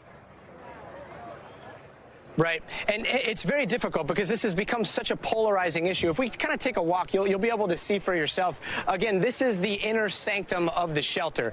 So you're going to see a lot of families here, a lot of women and children. But the truth is the majority of the people that are part of this caravan, especially outside, if we can make our way all the way over there, we'll show you the majority of them are men. So all right, pause it for a second. Now, he is walking through a huge encampment with hundreds of tents where there are families and children and women. Hundreds of tents. He is walking through them, and he says, yes, the majority of the caravan is male. And they're outside of this large area to protect the families and the kids. They're in a distinct area. So the idea that it's like, well, if they're not all women and children that we're tear gassing, if we're tear gassing any men, then it's okay in some way. This is a bizarre. It's called the one drop rule. Exactly. One drop. All right. One man, unleash the gas. Here we go. Them are men. So when this becomes a polarized political the United States, you have people on one side that point and say there are women and children here, and that is true. And then there are others who point and say these are men that are trying to cross the border, and that's true too. From what we've seen, the majority are actually men, and some of these men have not articulated that need for asylum. Instead, they have talked about, going to the United States for a better life and to find work. But if we come this way here, okay, we're just so listen. That is what the big revelations are. Then he goes out and he sees people getting food and that there's, police officers that are down the road and they may be coming into the camp or they may be protecting the camp. But this idea that we got them. There's men there. There's a majority of men. There's only 40% women and children. I don't There's only support 30% tear gassing chance. men either. Well, exactly. Incidentally. And then it's like, aha, there are some of those men who are not going to qualify for asylum. The vast majority of these people are not going to qualify for asylum under our. Some of them are being honest that they're economic migrants. And, okay. And then on top of that, it's like, what a reveal. Yes, they want a better life. They want to work hard. The bar has certainly dropped from those times where we were getting thousands of MS-13 people who are here. They're terrorists, and this is the big revelation now that the Republicans are holding their hat on, is that there are people there who just want a better life and want to work. And some of them, the majority of them, are men.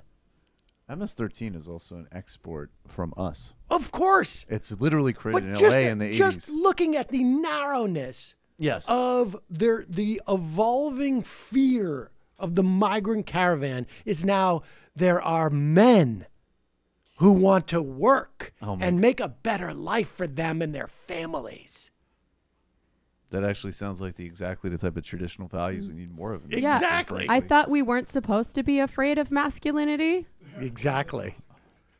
Well, some things get a little too masculine, if you know what I mean.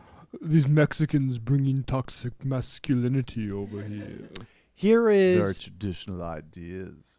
Here is the Sinclair media with the embedded Boris Epstein,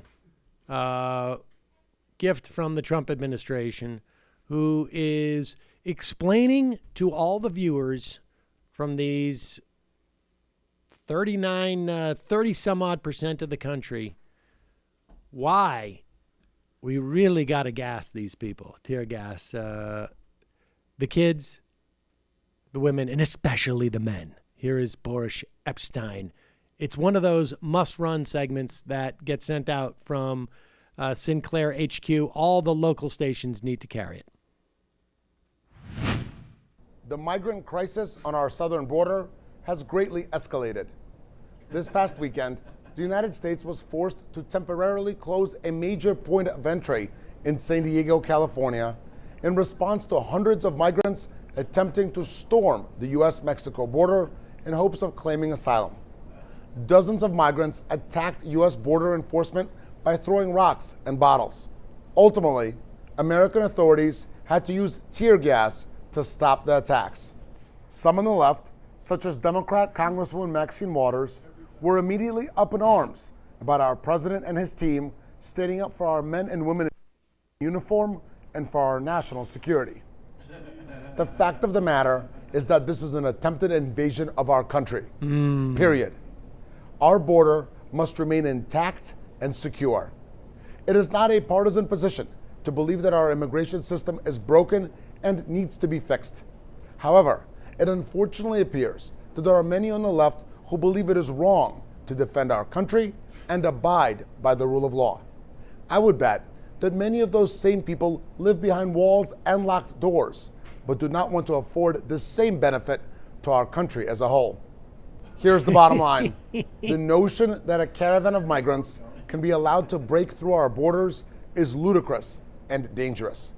The United States of America should not and cannot be intimidated by those willing to use force to get into our country illegally. Share with me your bottom line. Speak for yourself. It is. Yeah, share with me your lines to the bottom. I dare on Twitter. And let me just add, get out of my country. Right, Boris, goodbye. Yeah, leave my home. Not bringing their best. Yeah, leave my home. I know a lot of people that hire Boris live behind gates and locked doors, but as an average American that does not have a gate to live behind, I don't want this guy in my country. Oh, but you lock your door, don't you?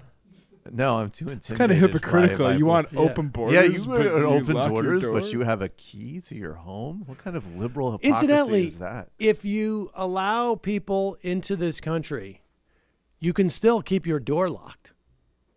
No, you can't. No, by it's your hypocrisy. logic. Yeah, it's hypocrisy. Now, let me ask you this, Michael, at your home, you lock your door, but do you have a runway for airplanes? No, I do not. Well, but you are perfectly happy having an airport having a runway. You got me. Right? Boom. I should be calling for an immediate There you shutdown go. of LaGuardia and There you JFK. go. I've been There you acting go. in complete political incoherence. Tell me something, Michael. Do you have a dock at your apartment? I do. Do you have a dock that a massive A ship? dock for my iPhone. A ship No, dock. I understand. No, I don't have a ship Okay, dock. but you have no So- problem with there being docks all over this city on the ports of the United Disgusting. States. Yeah. That's interesting. Pure hypocrisy. That is unbelievable. Bottom line, I like the finger motion. Bottom line, you have no dock in your apartment, but yet you want ships all over. President Trump say no. He will stop hypocrisy. The hardest part of in swamp. the hardest part of a Boris Epstein impression is like making yourself out of breath in the correct way. He gets nervous about what he's reading. That was a long one. Packing that Throw much. in comma, please, next time. Comma, please. There were, Boris. Whatever. President Trump. Yeah, Boris, Trump. There were With 3 different liberal- commas in that, but you ran right over them. Liberalism media. He will stop swamp. Every time he gets on camera, he gets a panic attack because he realizes, like, I can't believe I got this job. How did I get this job? People come in country in different ways. Some doctors, some refuge, others family involved in human trafficking. Nobody remember through it was Odessa. Papadopoulos who vouched for me. I think he Papadopoulos is my friend. He probably has a certain amount of anxiety about this, right? I mean, it's not like he writes these things. Like, what is he bringing to the party? No, I don't know. He's very sensitive. A certain charisma, which A cannot be replicated. Yeah. A shared out-of-breath anxiety and fear of phantoms, which I share with rest of base. I wonder if A he knows. token immigrant who wants to pull up the ladder behind him. Okay, fine. You pressure me. I have the P-tape. The camera. Everyone has been looking for it. I am one who owns No, it. I think it's quite possible he was the guy who shot the P-tape, and that's why he has that job. No one thought that we could get Oksana Bayul to do it, but President Trump is great negotiate. Let's go to the phones. Calling from a 702 area code. Who's this? Where are you calling from? 702. 702 going once. 702 twice. Hey, what's up? Vegas, Marco. Marco in, did you say Vegas? Yeah, hello. Hello? What's on your mind? Is this me? Yes, it is you. Hello? Hang up on him. All right. Got to do this. Got to learn the proper phone etiquette, which is when you're being Hey, spoken. it's Sam calling in from Baltimore. This is Sam calling in from Baltimore. This is from a 952? Fast or slow enough. Hello? Something weird going on. Yeah, it looks like it's sending from here, but somebody did mention they weren't able to hear the show from Really? on hold. Let me try it again. That's weird. I mean, it's we got to figure this out because it would be a real bummer if there weren't any callers. You got no problem with Bottom no calls line- tonight? Yeah, I'm just playing. That's on brand. Thank you for calling into the Majority Report. Sam will be with you shortly.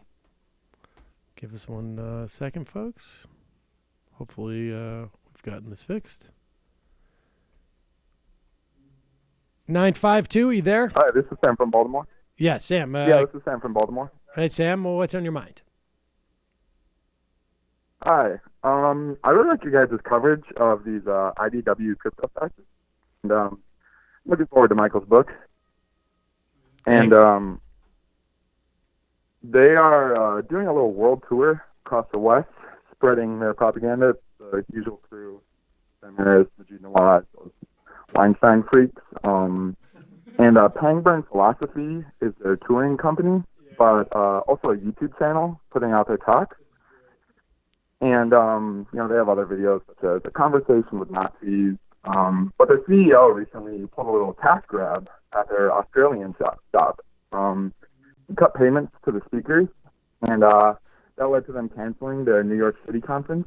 And, no ticket refunds were given to the audience, which is rad.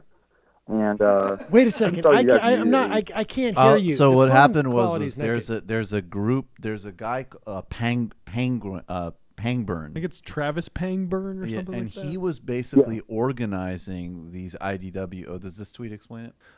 It kind of does, but if you have a little bit more, Essentially, he organized an event in Australia for them, and he's supposed to be organizing like this big IDW tour. I think actually our buddy Josh Zepps was involved in the Australia one, but that's for another day. But the more interestingly, he hosted a debate between Cornel West and Charles. And, All right. Well, anyways, okay. So the point is that people didn't get paid out properly from the one in Australia, and now all of these people, Harris and all of the big names, have pulled out of future events, and Pangburn has still not refunded people's tickets for the ones that they've purchased in New York, as an example. So basically, this IDW guy is just like massively swindling the IDW audience, and it's very funny. It's like the Fire Festival of fascism. It's the Fire Festival of nerdery.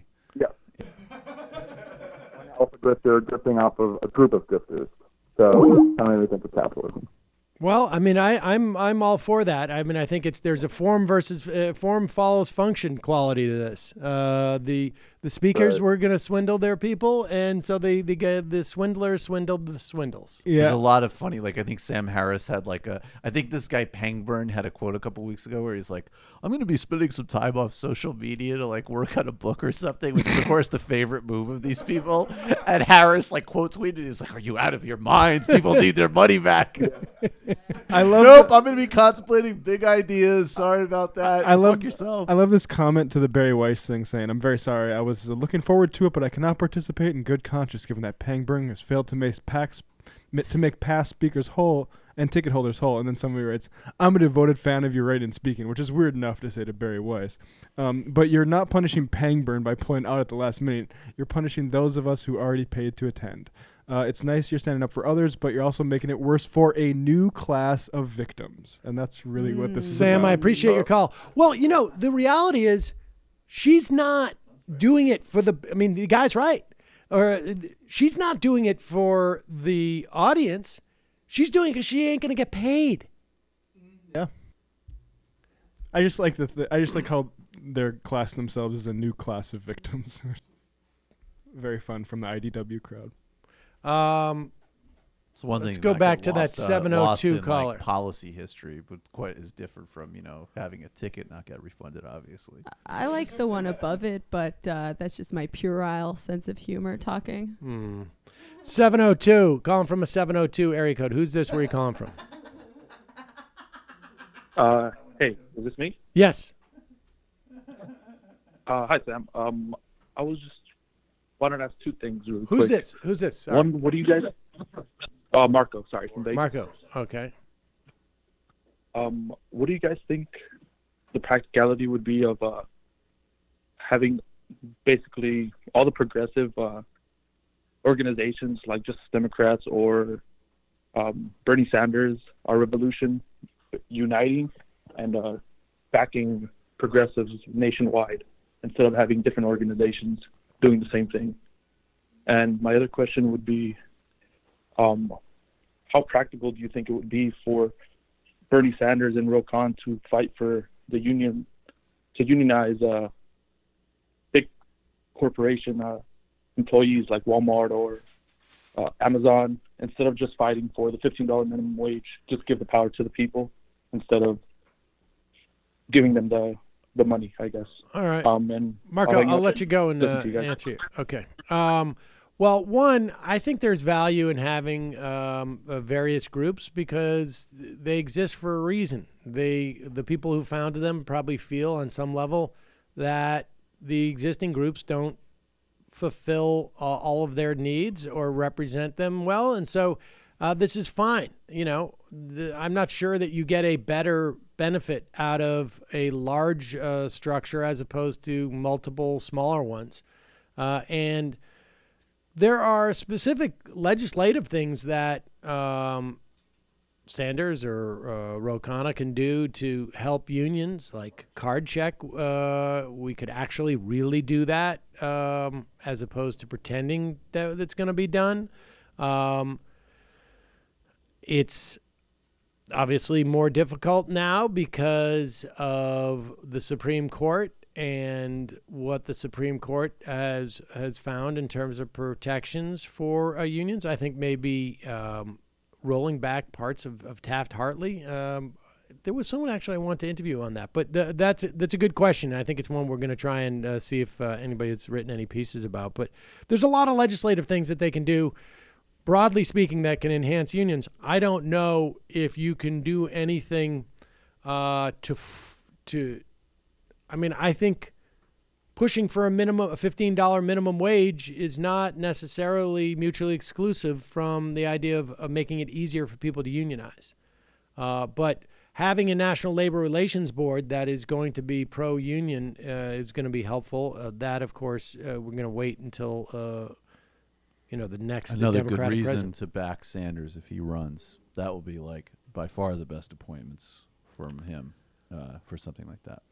Calling from a 562 area code. Who's this? Where are you calling from? It's Alfredo. I'm talking to Sam. Yes. Who's this?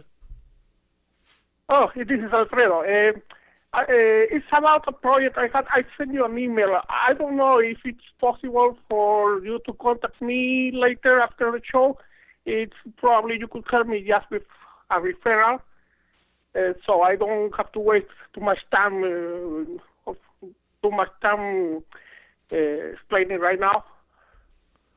I mean, I'll check the email, but I mean, I can't if I contacted every listener after the show I'm not sure what is it that you're interested in? Well, it's I have a very unique project. I have covered the creative part. You interview lots of people who may be in this field, probably producers, filmmakers, and I would like just to have a I got to tell you, I will say two things. One is I have very little contacts in that world now. In fact, none. If I had great contacts, then I would be in Hollywood all the time. But beyond that, I've got a pretty full plate these days. But I wish I could help. But the one thing I do not have is the ability to, is that film or producer world. But I can tell you, and I appreciate the call, I can tell you that from a general perspective, the way that people break in there, it's very difficult, and it's long and arduous, and it's usually not just a function of one good idea, but rather an entire career. You got to But in general, if you have a concept and you'd like a director's gig in a major studio, call this show. This would be.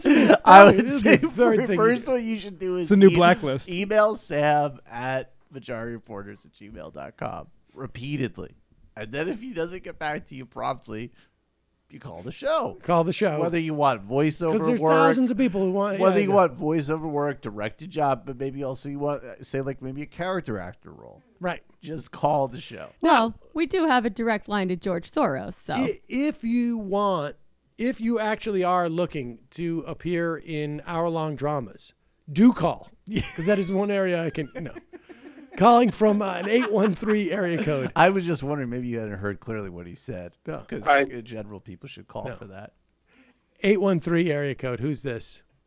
What can I help you with? And what a gig are you looking for? Well, maybe take your job if you go on vacation, but my name's Peter from Tampa. Well, Peter, how you doing, Sam? Then take this as an audition. I'm doing well. How are you? There you go.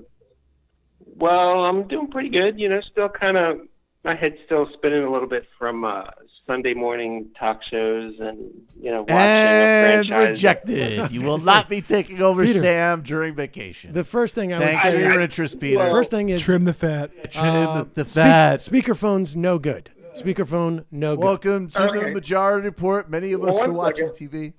Now I take you off a speaker. That's fine. Right, there you go. Boom. That's But much you better. know what? The point that I wanted to make was that you know, watching a franchise that I had respect for many years. I watched Tim Russert pretty religiously for a lot of years, and to see someone on that program basically preface a statement by saying, "Well, I'm not a scientist," and then they go off into this wild, you know, nonsensical viewpoint that, you know, they're like, I mean, what are they doing to our media? What are they doing to our journalism? Peter, it's I got to really tell you, disappointing. I've got something else to tell you that I think you're going to find disappointing. That show, that program has not changed. I think maybe you have. Because I remember Tim Russert, and Tim Russert specifically said, it's not my job to call out or challenge what they say. It's my job to get them on the record. And are you saying that he never did, though? Yeah. I'm saying that if you go back and you read the media criticism, I can tell you, you know, and I only started paying attention to this stuff, you know, in the early aughts.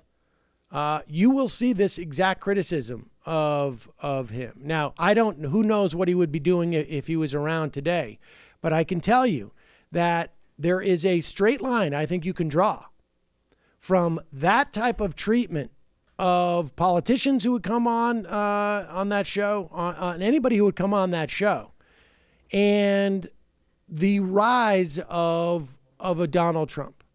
Because when you let politicians, and it was frankly mostly Republicans that would get on that show, the imbalance has been there forever.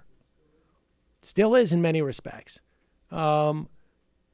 And you basically let them go on the right, and just because you need to put it on the record and you're going to let society figure it out or time figure it out. You're basically, your muscles in developing an assessment of what is true. Because, you know, look, nobody has a corner on the market of truth, but you need to feel it's your job to pursue it. And then people can assess that is the Russert. That was a big problem with Russert, a big problem.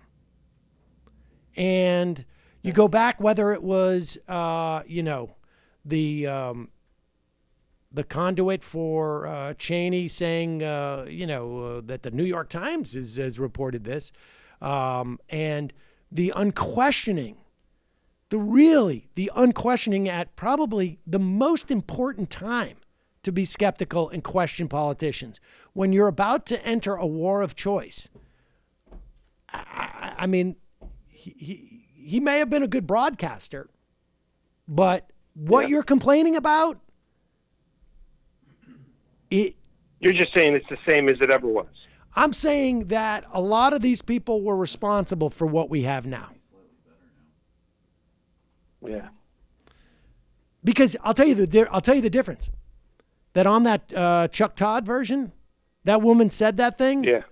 But moments after that, there was another guest on that panel who said, "Hey, we should be hysterical. This is a big problem." And I got news for you. In Tim Russert's day, that other person's not there. Tim Russert would probably be a Proud Boy today. No, that's not true. Just kidding. But I would go back. Look, Peter, go do a Google We're a search. fraternal organization. Go We do drink a beer. Google search on from like 2004, 2003 to 2005 on Tim Russert, and read the blogs Specifically, and you'll see the critiques that were going on at that time. I think it's on Appreciate the call. YouTube, April 4th. Someone uploaded a 2002 Tim Russert interview with Dick Cheney. And, I mean, that alone. Yeah. The way he was a conduit for Iraq war lies. I know you mentioned it, but it was so, I mean, down to the point that it's very well reported that Cheney would say privately that was his preferred forum. Oh, they all loved going on Russert. Yeah. Because he would not, like, you can Google him saying, my job is not to question, it's to get him on the record. And didn't he also have an approach too that like the point was also not ever the merits of anything? It was the secondary thing. It was like, oh well, you have a different view in tax policy than you did 2 years ago, and here's some tape. Doesn't that make you uncomfortable to change your sort of? Well, view? that's what I'm saying. It right. was all okay, about just getting him on the record. I see what you mean. That's what you meant. Getting him right, on the record. Never the merits of what was the initial Not policy assessing, you supported. Yeah. Why did you? It's all right. I got it. It's all just the superficial contradiction. Yeah. To get a moment. Are of you TV. internally consistent with your lies? Right. Not right, whether right, or not right, you're lying. Right. Or are you internally consistent with like your genuine assessment? I mean, it's not this idea of the press not being their job to even attempt to assess whether something is true or not is the problem that we have with. I mean, we saw it in the context of the caravan, right? Like the premise was not that the caravan existed. The premise was, is this an actual threat to the United States as the president is saying it is? And it's not. It's clearly not. And just because the president is saying it, yes, you may have to report that the president is saying this. I'm actually just thinking of as you a campaign explain thing, the but Russert methodology of Trump. I've been saying this for a long time. That's one of his ticks. It is true. It He fits has right been in it. saying It that. is true. He's been saying it for quite some time. Well, whatever. He's at least being consistent. Right. Calling from a 630 area code. Who's this? Hi, this is David, the white boy Muslim from Chicago. White boy Muslim from Chicago. Please off of speakerphone. Thank you. Okay. Devil on a speaker. Is that better? Yep, that is better. Yeah. So I was looking up my representative to see what committees he was on, and he's on. It's Bill Foster, and he's on the Financial Services Committee, but he's like one of those new wave Democrat, or what do they call it? New Democrats. Right. Basically. So I'm wondering, like, do you think? Go ahead.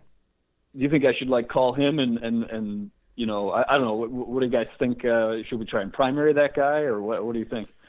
Yeah. Yeah. I would be surprised if all the new Democrats are not on a list that is being generated right now. Yeah. And I would hope that it's being generated by our revolution. I would hope that Justice Democrats, whatever mechanism that AOC was talking about, that it's on their list. This is the time for those lists to be developed, and good candidates, not just with good politics, but good candidates with good politics. We're in kind of a weird purple district, being where we are, and I wonder, maybe I can get some info from John from San Antonio or something on what the polling strategy is going to be for this. Well, look, the bottom line is in purple districts, we have ample proof now. I mean, it depends on what the demographic breakdown is, but we have ample proof from what Stacey Abrams did and Gillum did that you can run on progressive policies, and also you should have, at the very least, be able to speak to whatever the base of the Democratic Party is in your district. I mean, without knowing your district, I don't know exactly what that is, but there's. He looks like he's a little bit more of like sort of, is he like maybe actually a bit more progressive on economic issues, but a little bit to the right on social issues? He like maybe more that kind of style? Because he's a co-sponsor of Card Check, at least back in 2009. So maybe, is there a lot of unions in that district? He's one of the guys who signed that letter against Pelosi, actually. Well, yeah, but that's a very either way letter. I mean, that's not necessarily a good sign at all. That's not a good sign. No, that's what he's saying. Yeah, no, I hear you. Most of those people, I mean. But I'm saying some of the people going at But Pelosi. Fitzpatrick in Pennsylvania also supposedly pro-union. I mean, a lot of that stuff is transactional in a district like that. But I think the idea is that there's nobody in that district no voters anyways, no substantial block of voters who are like, yeah, we want somebody who's really going to let the banks off the hook. That constituency does not exist. The first thing I would do is go to opensecrets.org and find out who funds him. That's where I would start. And that'll give you an assessment of really what this guy is about and why he's on that committee. And then from there, you know, I think reach out to your local Justice Democrats or Our Revolution group and see if they're starting to talk about primarying him. I, Barack Obama, call for a complete ban on white stockbrokers until we figure out what the hell's going on. Appreciate the call. His Thanks. his top donors are education institutions. Education institutions? Yep. Like you mean like hedge fund no. charter schools? University of California, Northwestern University, University of Chicago, Stanford University. Private guys. He's a former physicist, so maybe that. Huh, interesting. I don't know. Maybe you got to do a little more work on that guy. I mean, I'm not saying he's good. He's interesting. I don't know if vindicates everything you say about science nerds. Yes. Well, I don't mean obviously I'll vote. I would vote for him purely just to not have a scientist in Congress. Jesus. I don't know if I want to hear. Here is Donald Trump. Oh, yeah, right. On the White House lawn, talking about how wrong these 13 agencies, which found a genuine threat to climate change. I mean, I would wonder. I wonder if we could. At one point, someone should quantify the amount of reporting, solid reporting, on this climate report, right? Like going to the locations that this report says is in danger versus the reporting that was involved in the supposed danger of the caravan. Like to put the caravan and weigh the danger it represents. In terms of world history? Of world history, of just take any population center in the country. Right? Like take any subset of world history, take any subset of world geography, measure the danger that caravan represents to the health and wealth of any human beings in time or across, geographic plane, and then weigh it against what the danger that report talks about. Like it's almost impossible to compare those two things. Like it would be the delta between those two sets of danger is so huge that it's like it's trying to conceive of like $10 versus $1 trillion. It's a difference in kind, not degree. Exactly. The degree is so great that it is a completely different form of danger. And here is our president not talking about the danger that report represents. John, go ahead. I've seen it. I've read some of it, and it's fine. Yeah, I don't believe it. No, I don't believe it. And here's the other thing. You're going to have China and Japan and all of Asia and all of these other countries, addresses our country. Right now, we're at the cleanest we've ever been, and that's very important to me. But if we're clean, but every other place on earth is dirty, that's not so good. So I want clean air, I want clean water, very important. So good. Let me see if I get this straight. I've read the report, probably a lie. Fine. It's fine. It's a fine report. I don't believe it. I don't believe that we have any global warming. But, and he doesn't even say, but if we do, he just goes on to blame other countries for something that doesn't exist. And then he sort of makes that shift to like, I like clean things. I like clean. And I like clean, no germs. I don't like germs, remember what I said about germs? So if we're the media, let's forget about that. Let's focus on the caravan because that's where the real danger lies, ladies and gentlemen. Meanwhile, is there anyone that this is what it's so bizarre. Why would you, just contemplate who you would bring on to talk about this climate report. Okay? It's not enough that the president of the country doesn't believe it. He doesn't believe these 13 agencies. Why not bring out a guy who had to resign his position from Congress in disgrace, who they called him Hot Tub Tom back in the day because of all the shenanigans. The guy who got into public service because he was so mad that the EPA outlawed the pesticide he was using for his pest control business because it was so toxic to human beings and pets. Why not bring that guy on to respond to a guy who's not been in government for a decade? Why not bring that guy on? The guy who set up Denny Hastert to be his front man. To be his front man because he knew that Denny Hastert may have been very compromised and he could have control over this guy. Why not bring that guy on to discuss the climate change report? Here's Tom DeLay. You know about this. Is there something that Republicans should be doing here?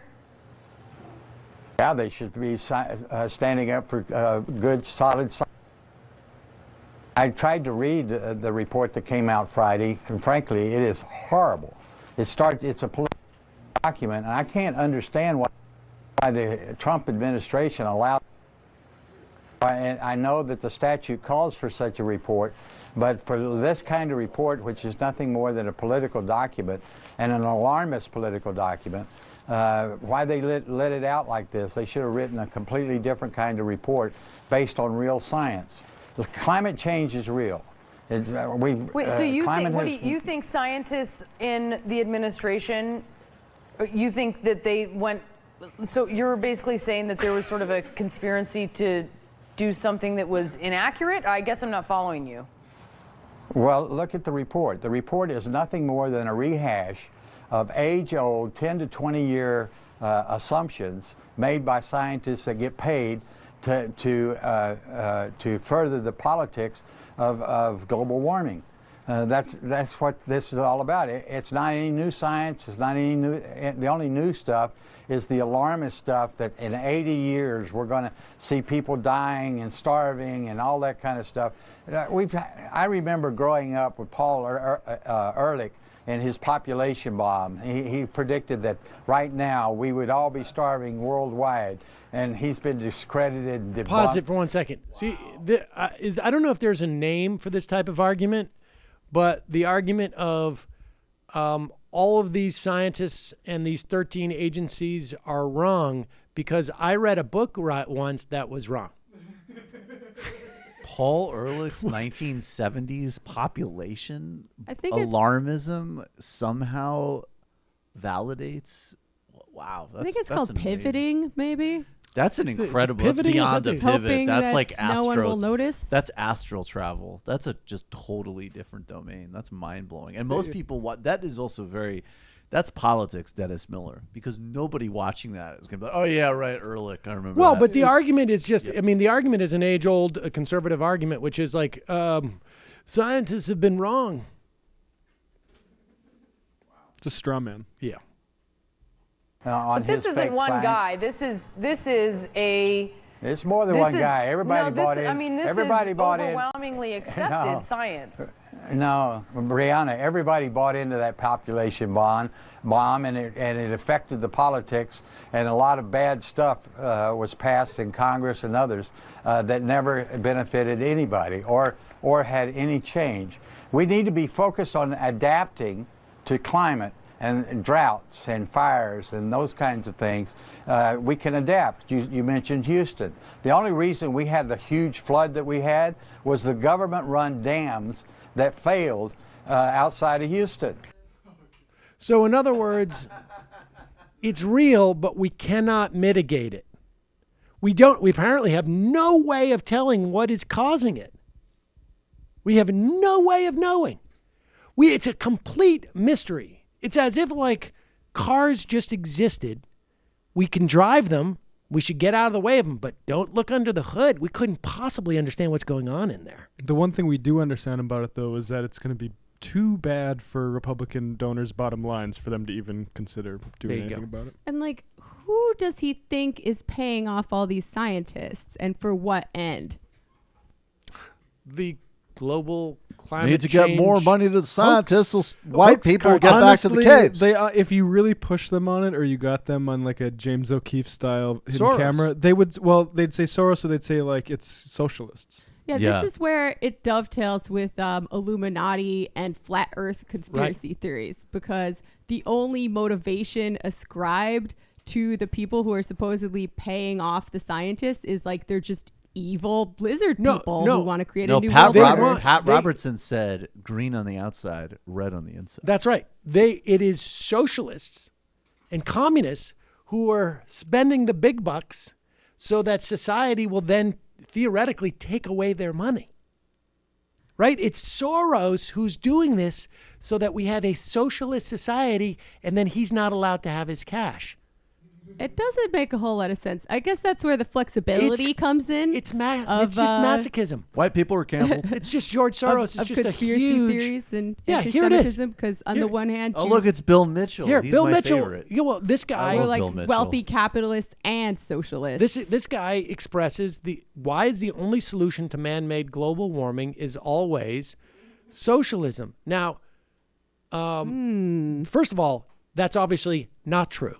Things like cap and trade, which Republicans have been against, is not in any way socialistic. It is simply a... To them, that's pretty socialist. Well, that's not... I mean, I actually agree with that. I think socialism really is the only long-term solution, but it seems like the conservatives are filling in the blanks for themselves. Well, but here's the other thing, is that they perceive any action that is collective to deal with climate change to be socialism. So that's why the only solution to man-made global climate change warming is because it's a global problem, and it's going to involve not individuals making choices, but in fact entities, large societies making choices, and definitionally for them, that is socialism. This comes up again in John Ziegler. He says, if liberals really want to persuade conservatives global warming is real, they need to read this. And it's all the same sort of thing you always are on about like liberals are just too in your face about it, and they're saying it's settled and stuff like that. You got to neg global warming to get the conservatives to do it, right? don't like negging. They don't like negging. They want Here's more the same thing again. Later in the piece, he says, when you add the fact that surely by pure coincidence, the solution to this massive and imminent problem sounds like an excuse for implementing global socialism, and it's no mystery why conservatives won't blindly go along with it. No, it's no mystery why they blindly go against it. Exactly. And I'm saying you neg climate change. You don't neg the conservatives. You neg climate change. Like, climate change, not that big of a deal. And then conservatives go, no, it will be. It is a big deal. That's the prescription that they're saying. I wish that we had the money to perpetuate a global conspiracy for the purpose of overthrowing capitalism, but we're pretty broke. If this is the case and all these scientists are actually secret Marxists, I take back everything I said about science nerds. Me too. Exactly. I like Bill. Bill Mitchell's the guy. Weren't we doing a bit about him once? How he's the guy who he says these things that he isn't even aware of. Like, hey, attention Nazis! The Jews never stopped me from making money. He's like debunking the alt-right by saying stuff like, black kids on your street. Well, I do push-ups. Folks, as you know, it's very positive. As you know, one of the reasons why we have to have an IDW, an intellectual dark web, is because we do not allow people to explore enough issues in an intellectual way. We punish them too much. For instance, take these children who... high school students, they were in a Wisconsin school district. You remember we talked about this. They took some type of class photo or something like that. Before junior prom, I believe. Before the junior prom. Baraboo, Wisconsin. And they're all giving the Sieg Heil signal. Actually, there was one or two guys in there who did not. One guy flashing the White Power 3 White Power 3 thing. Now, of course, you know what happens next. These kids, they go on to be suspended in some cases. They get punished. They get reprimanded by their school for partaking in what appears to be a Nazi salute. Oh, wait a second. No, I'm sorry. I got these two stories confused. Nothing happened to the kids with the Nazi salute. However, you'll recall that high school threatened to punish students who kneel during the anthem. Right. And, of course, there was that girl who wore the cornrows to school. I think that's a pretty common problem. And was punished because of what it expresses about cornrows. Yeah. So there you have it, ladies and gentlemen. Now, I am sure Dave Rubin and others in the intellectual dark web will be spending hour after hour on they're going to, Dave Rubin will interview one of the Weinstein brothers, and then the Weinstein brothers will interview Ben Shapiro, and then Ben Shapiro will interview Dave Rubin, and Dave Rubin will interview the Weinsteins with Ben Shapiro, and then, Peterson will sit in a round table. All of them will interview each other. That's an interesting concept. And then they will all do a question in the round thing, and then they'll shoot a video of all of them eating dinner, asking questions about it. And they will be talking about this ad nauseum, how clearly the inability to protest during the anthem is a huge deal for them. I would imagine that's going to be the next 6 months of videos. And, of course, YouTube then will all demonetize every single one of their videos because they're so controversial. And then, of course, the New York Times will write a feature on all of them for taking up this mantle. And let's not let Baraboo out of the news. It's interesting what's going on in this town. This is from the Baraboo News Republic. A Guardian says, I'm frustrated with that because, I see Baraboo being divided between let's figure out what we can do so this never happens again on one side, and the other side saying, oh, but the boys didn't mean it, Blodgett said. It doesn't matter if the boys meant it or not. The fact is the picture's out there. And yeah, I think Baraboo should be associated with this picture until they take proactive measures to make sure this doesn't happen again. Right, of course. This is what this town should be known for. All right, lastly, I guess it was weeks ago, maybe months ago again, somebody asked me, what do you got against Stefan Molyneux? Why do you think he's crazy? Why do you think he's not a rational presenter of ideas, sir? And here it is. Here he goes. Stefan Molyneux heads to Poland. There was an attempt to pass a law that said you can't really talk about the Holocaust, or at least don't be so negative about Poland about it. And here he is talking about how nice it was to be able to go to a country and have no one live there who doesn't look like him. Right. I go to Poland, what is it, 99% white? I don't need any security. The streets are incredibly clean. Crime is almost non-existent. Nobody gets called a racist. There's no talk of white privilege. No identity politics. No endless diversity nagging. I've spoken against white nationalism, but I'm an empiricist. I went to the country. I saw how it was like. We could put something out on social media to have a social gathering, and we actually had the social gathering without bomb threats, without violence, without attacks, without things coming through the window. Black people. I've spoken out against white nationalism, but I'm an empiricist. Pause it for 1 second. This guy has figured out that white nationalism means you should have only white people, and that it eliminates the problem of having non-whites around. He's also an empiricist in terms of where his audience is going for this broader scheme on the internet. I have a theory about this. this. And if you're constantly talking about race and anyway, go ahead. It's just, yeah. I'm an empiricist, and I see that nature does not like a vacuum. And perhaps when Gavin McInnes and the Proud Boys lose some of their mojo, maybe this guy fills the vacuum. And I think he's saying right now, if you just take a quick look at where we stopped the video, he's like, yeah, sounds like someone's ringing the cash register. Continue. I'm listening.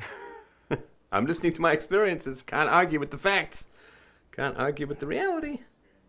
I mean, you can, but... Not the strongest way to end that. Right. No, he's not crazy at all. No, this guy. Nothing culty or crazy about him. I'm overtaken by the validity of white nationalism. I don't like it, but empirically I must be one. He looks like a very healthy, well-adjusted person. And let me just say, apropos of nothing, God pray for the women of Poland. White nationalism seems to be better for white people. Who knew? Who knew? Calling from a 609 area code. Who's this? Where are you calling from?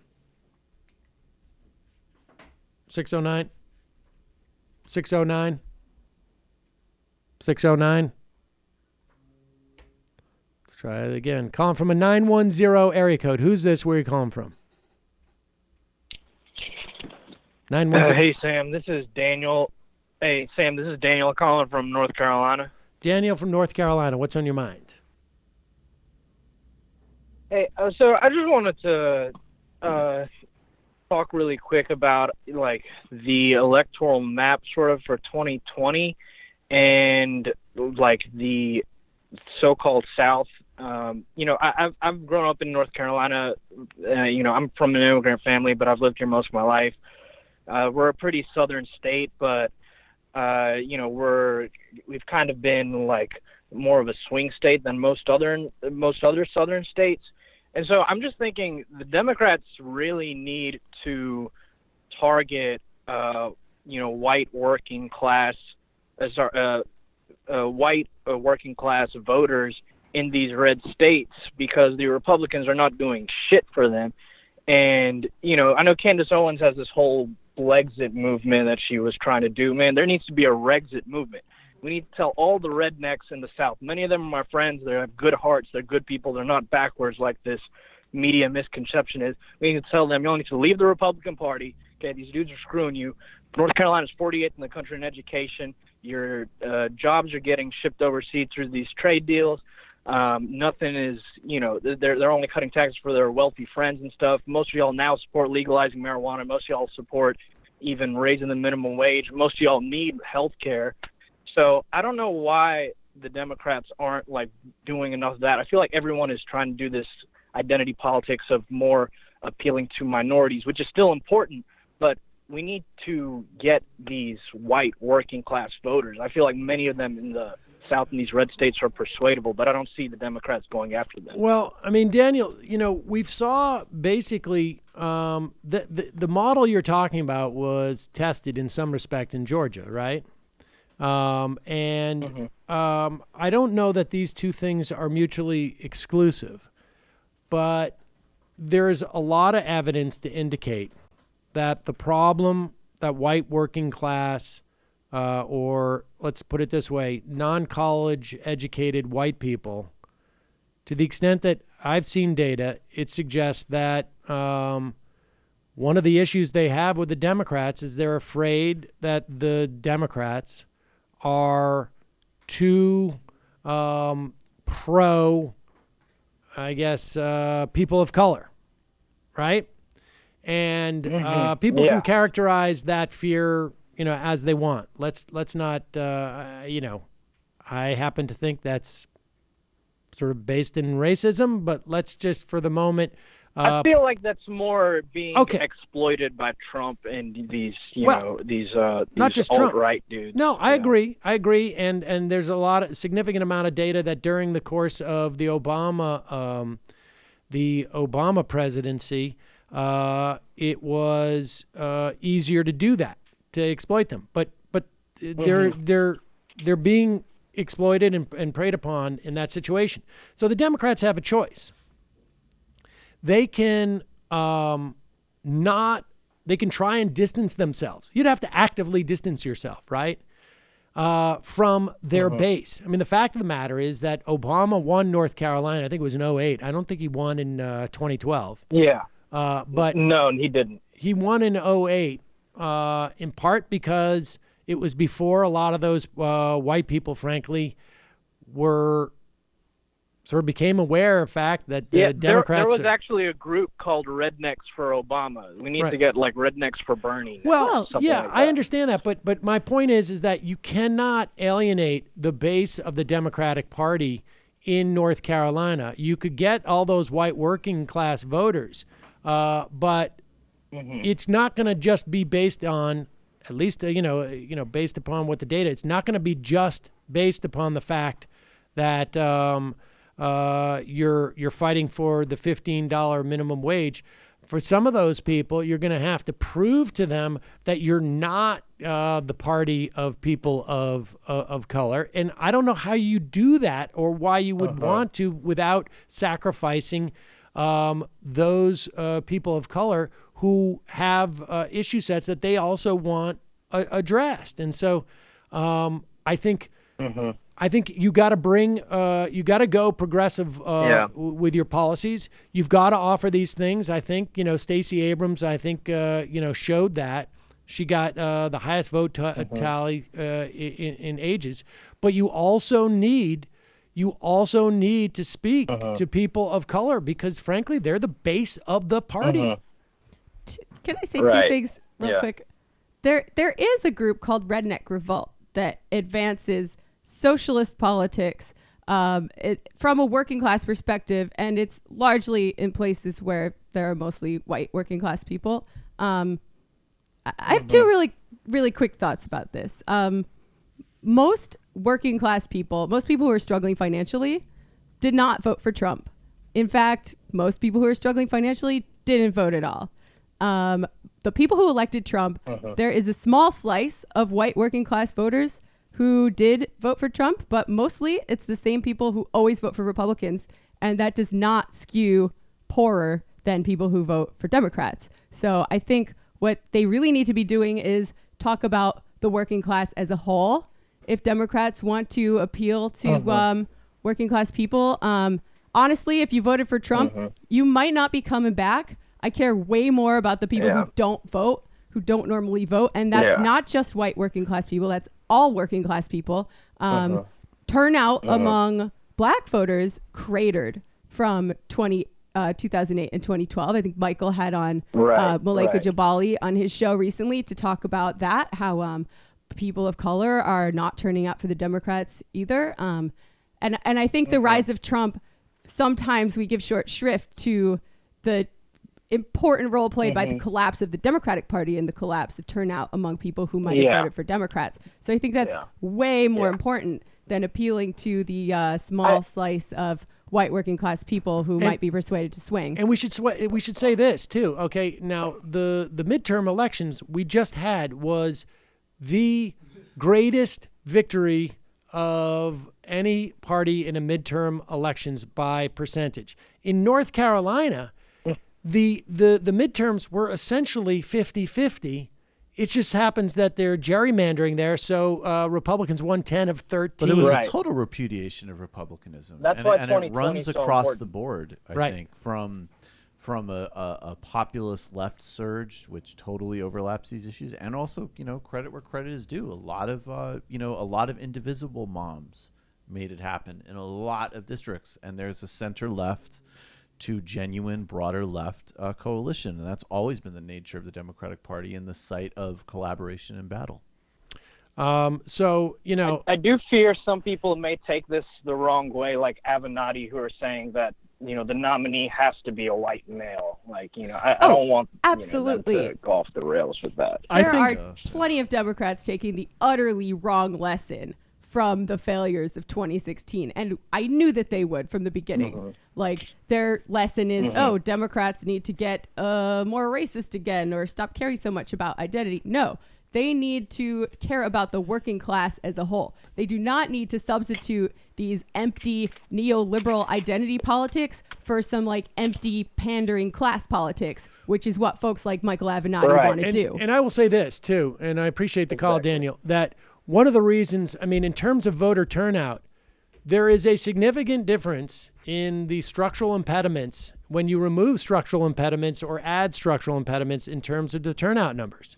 And, entering into Congress and saying we're going to do motor voter registration, entering into Congress and attempting to shore up voting rights, that's why that should be the first thing that Democrats do.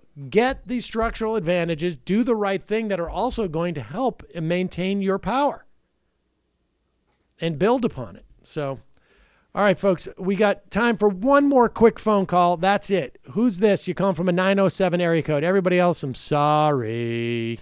907. Holy shit, is this me? Yes, it is you. But Hello? get off your speakerphone and let's this do is, this quickly. Stuart Smith. Oh, 1 second. All right. Movie idea? Is that better? Stuart, what's on your mind? No, it's not bad. Yes. So I'm calling from the brink of the abyss up in Alaska. And I don't know if you guys have paid too much attention to kind of what's unfolded here for our state politics after the election, but we're in an interesting situation right now. So we were the one state to get completely routed by the Republicans, and it appeared that they swept all three parts of our state government, the governor, state house, and state senate. However, the one deciding vote for the majority of the House, the Alaska House, is tied 2,661 votes to 2,661 votes with a couple questionable ballots being counted. But it could literally come down to a coin flip. So, like, what's all that's between us going full brown back is potentially the edge of a coin. It's interesting time. When will that coin be flipped, if it's going to be flipped? Let's see. So they're doing a recount on Friday, I think.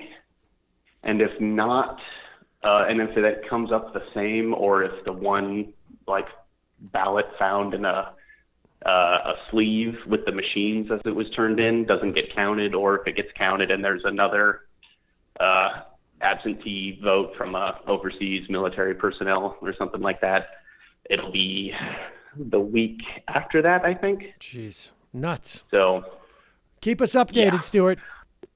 Appreciate the call. I definitely will, but thanks. It's really just a big dunk on anyone who says that your vote doesn't matter, because it literally can decide the fate of an entire state. Wow. You're voting out of fucking fear. Appreciate the call. Oh, yes. Oh, one shout out to Mike. Don't stop laughing at fucking callers, please. Never. Believe me, that is there you never go. I just hung up on you. How's that? Happen. Getting into the spirit of it. I like it. I run a tight ship on Thursday. All right, let's go with some IMs. Winnipeg Craig. Sam, you should probably know that Michael said his live show is going to be much more fun than the MR live show. Well, I mean, it should be with the prices that he's charging. It should be, as far as I can tell, almost 50% more for the non-VIPs. I mean, I think the non-VIPs is about $10 more. Excuse me? The the non-VIP. Non-VIP is a $25 ticket, and then it's $75. Oh, 25 versus 75 for a VIP ticket. Indeed. I feel like, are you planning to pull like a 50 cent on Michael, Sam? What is that? Just like buy up all the VIP tickets so that when he shows up, there's nobody there at the meet and greet. It'd be all the same to Michael. I don't. That sounds great. Michael would be very excited. You want to buy all of the tickets, and then I could just go relax in the green room? Well, if I bought all the tickets, I would actually give them to everybody. Okay. And then he would actually have to work. Still coming out on top. Still coming out on top. I mean, it all works to me. Every way's a win. Thank you. The JustCoffee.coop of ticket scenarios. Win, win, win. Thank you. 50 did do that to Ja Rule. 50 did that to Ja Rule, and that was I don't have I don't have those type of show, but that was deep cool. pockets.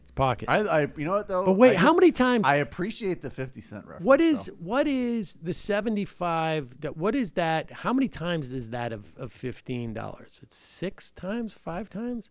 It's a 500% markup on the ticket. It would be 7 times. Well, at the 5. Sorry. At the Majority Report show, everyone's a VIP, and which is another way of saying nobody. Yeah, exactly. On an unrelated note, whatever happened to that boxing match you two were going to do? Now that would be worth $75 a ticket. That I would have no problems charging $75 a ticket for. Are you kidding me? Look at what you. Not hurt my ticket sales. I should literally. When I saw you IM me that, I was about to take a picture of it. It's going to take a picture of it. Okay. Blue Parnish. After China's gone a gene editing case yesterday, I sadly have to agree with Bill Kristol on regime change in Beijing. They're playing with fire. There should be a global treaty to ban gene editing. Nuberman. Isn't it an interesting coincidence the glut of health problems in the U.S. and the rise of corn subsidies in the 70s? I think it's pretty well established, a strong connection there. I love Sarah Palin. Nice job on MSNBC last night. By the way, love Jennifer Rubin's swag. You should work on those connections, get her on the show one of these days. To buttress your point last night, the Republicans have no choice but to go down with Trump. Since Obama, Fox News has trained Republican voters hate Republican politicians. Only people outside of politics like Trump can win a national election because they don't have a voting record. My indication is they'll go down with Trump. Is Fox News almost never mentions Reagan anymore. Mitch from Houston, been seeing some people push for Beto 2020. Can you explain this? Why would they want to run a guy who just lost? He's charismatic. He's charismatic. Run for Senate again. I mean, he'd lose to Cornyn. And for what it's worth, I mean, I want to say this. If you're gonna, I'm actually, this is just because I think that Stacey Abrams actually is like the rightful winner of that race, right? Like, I don't think she ran close and came up short. I think if Georgia had a clean vote, that wasn't suppressed and wasn't stolen, she's the governor of that state. So I feel like if we're in the business of talking about candidates that for whatever reason aren't occupying the seat they ran for, I'm going to advocate that the one who actually won should go run for president. I think it's part of what we talked about earlier, where there's this sense of where there needs to be a white man. We need that great white hope. And I mean, I'm not agreeing with it. No, I agree with you. I agree with you. And I'm not going to go the flip side on it. I'm not going to go like, oh, no white men, so no Bernie. I think all those arguments need to be junked. But specifically Beto O'Rourke, I mean, I like him, but like it's enough already. I think it comes out of a certain amount of panic.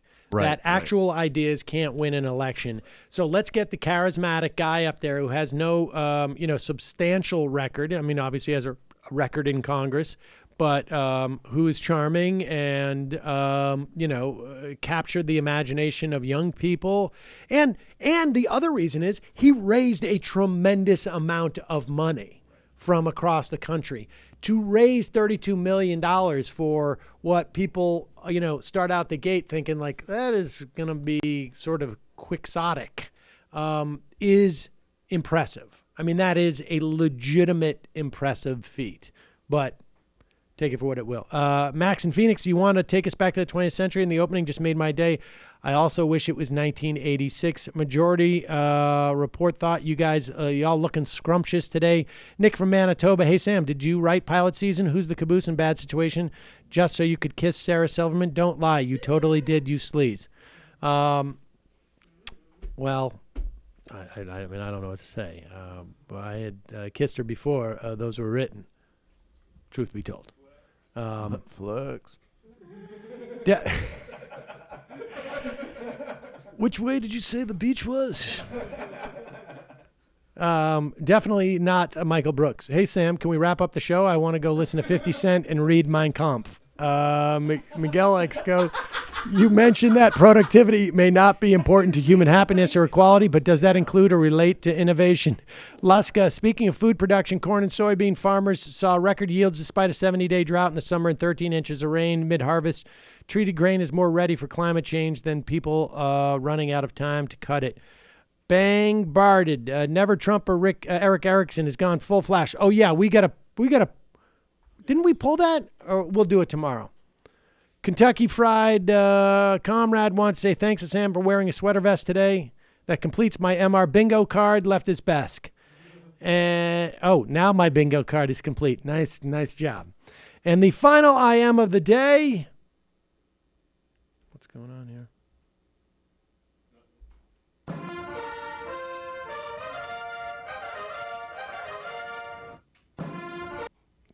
on repeat.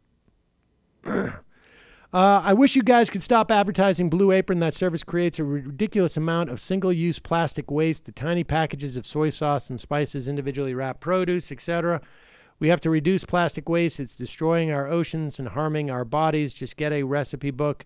Go to the grocery store. It ain't all that hard. Not everything in life has to be ultra convenient. I mean, it's difficult.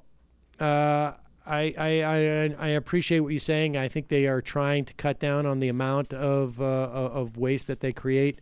A lot of the stuff in the box is recyclable. We recycle in New York, and if you want people to use less prepackaged food, improve their lives in ways so that they have time to shop and cook. There you go. All right, folks. My money. See you yes, tomorrow. I do. No, I like Blue Apron. I use it. I know. I use it. I use it. And so it's less about the advertising and more about like it's something I use. It has been very, very helpful for us. See you tomorrow. It might take all the strength I got to get to where I want, but I know somehow I'm gonna get there. I wasn't looking when I just got caught between the truth and the light bulb. But finding out won't make me feel any better. Yeah, I know the clock is ticking, but the meds are gonna kick in, and my pilot light shining bright. I get somewhere the choice was made, for the option where you don't get paid, for the road that bends before it finally breaks you. I guess somehow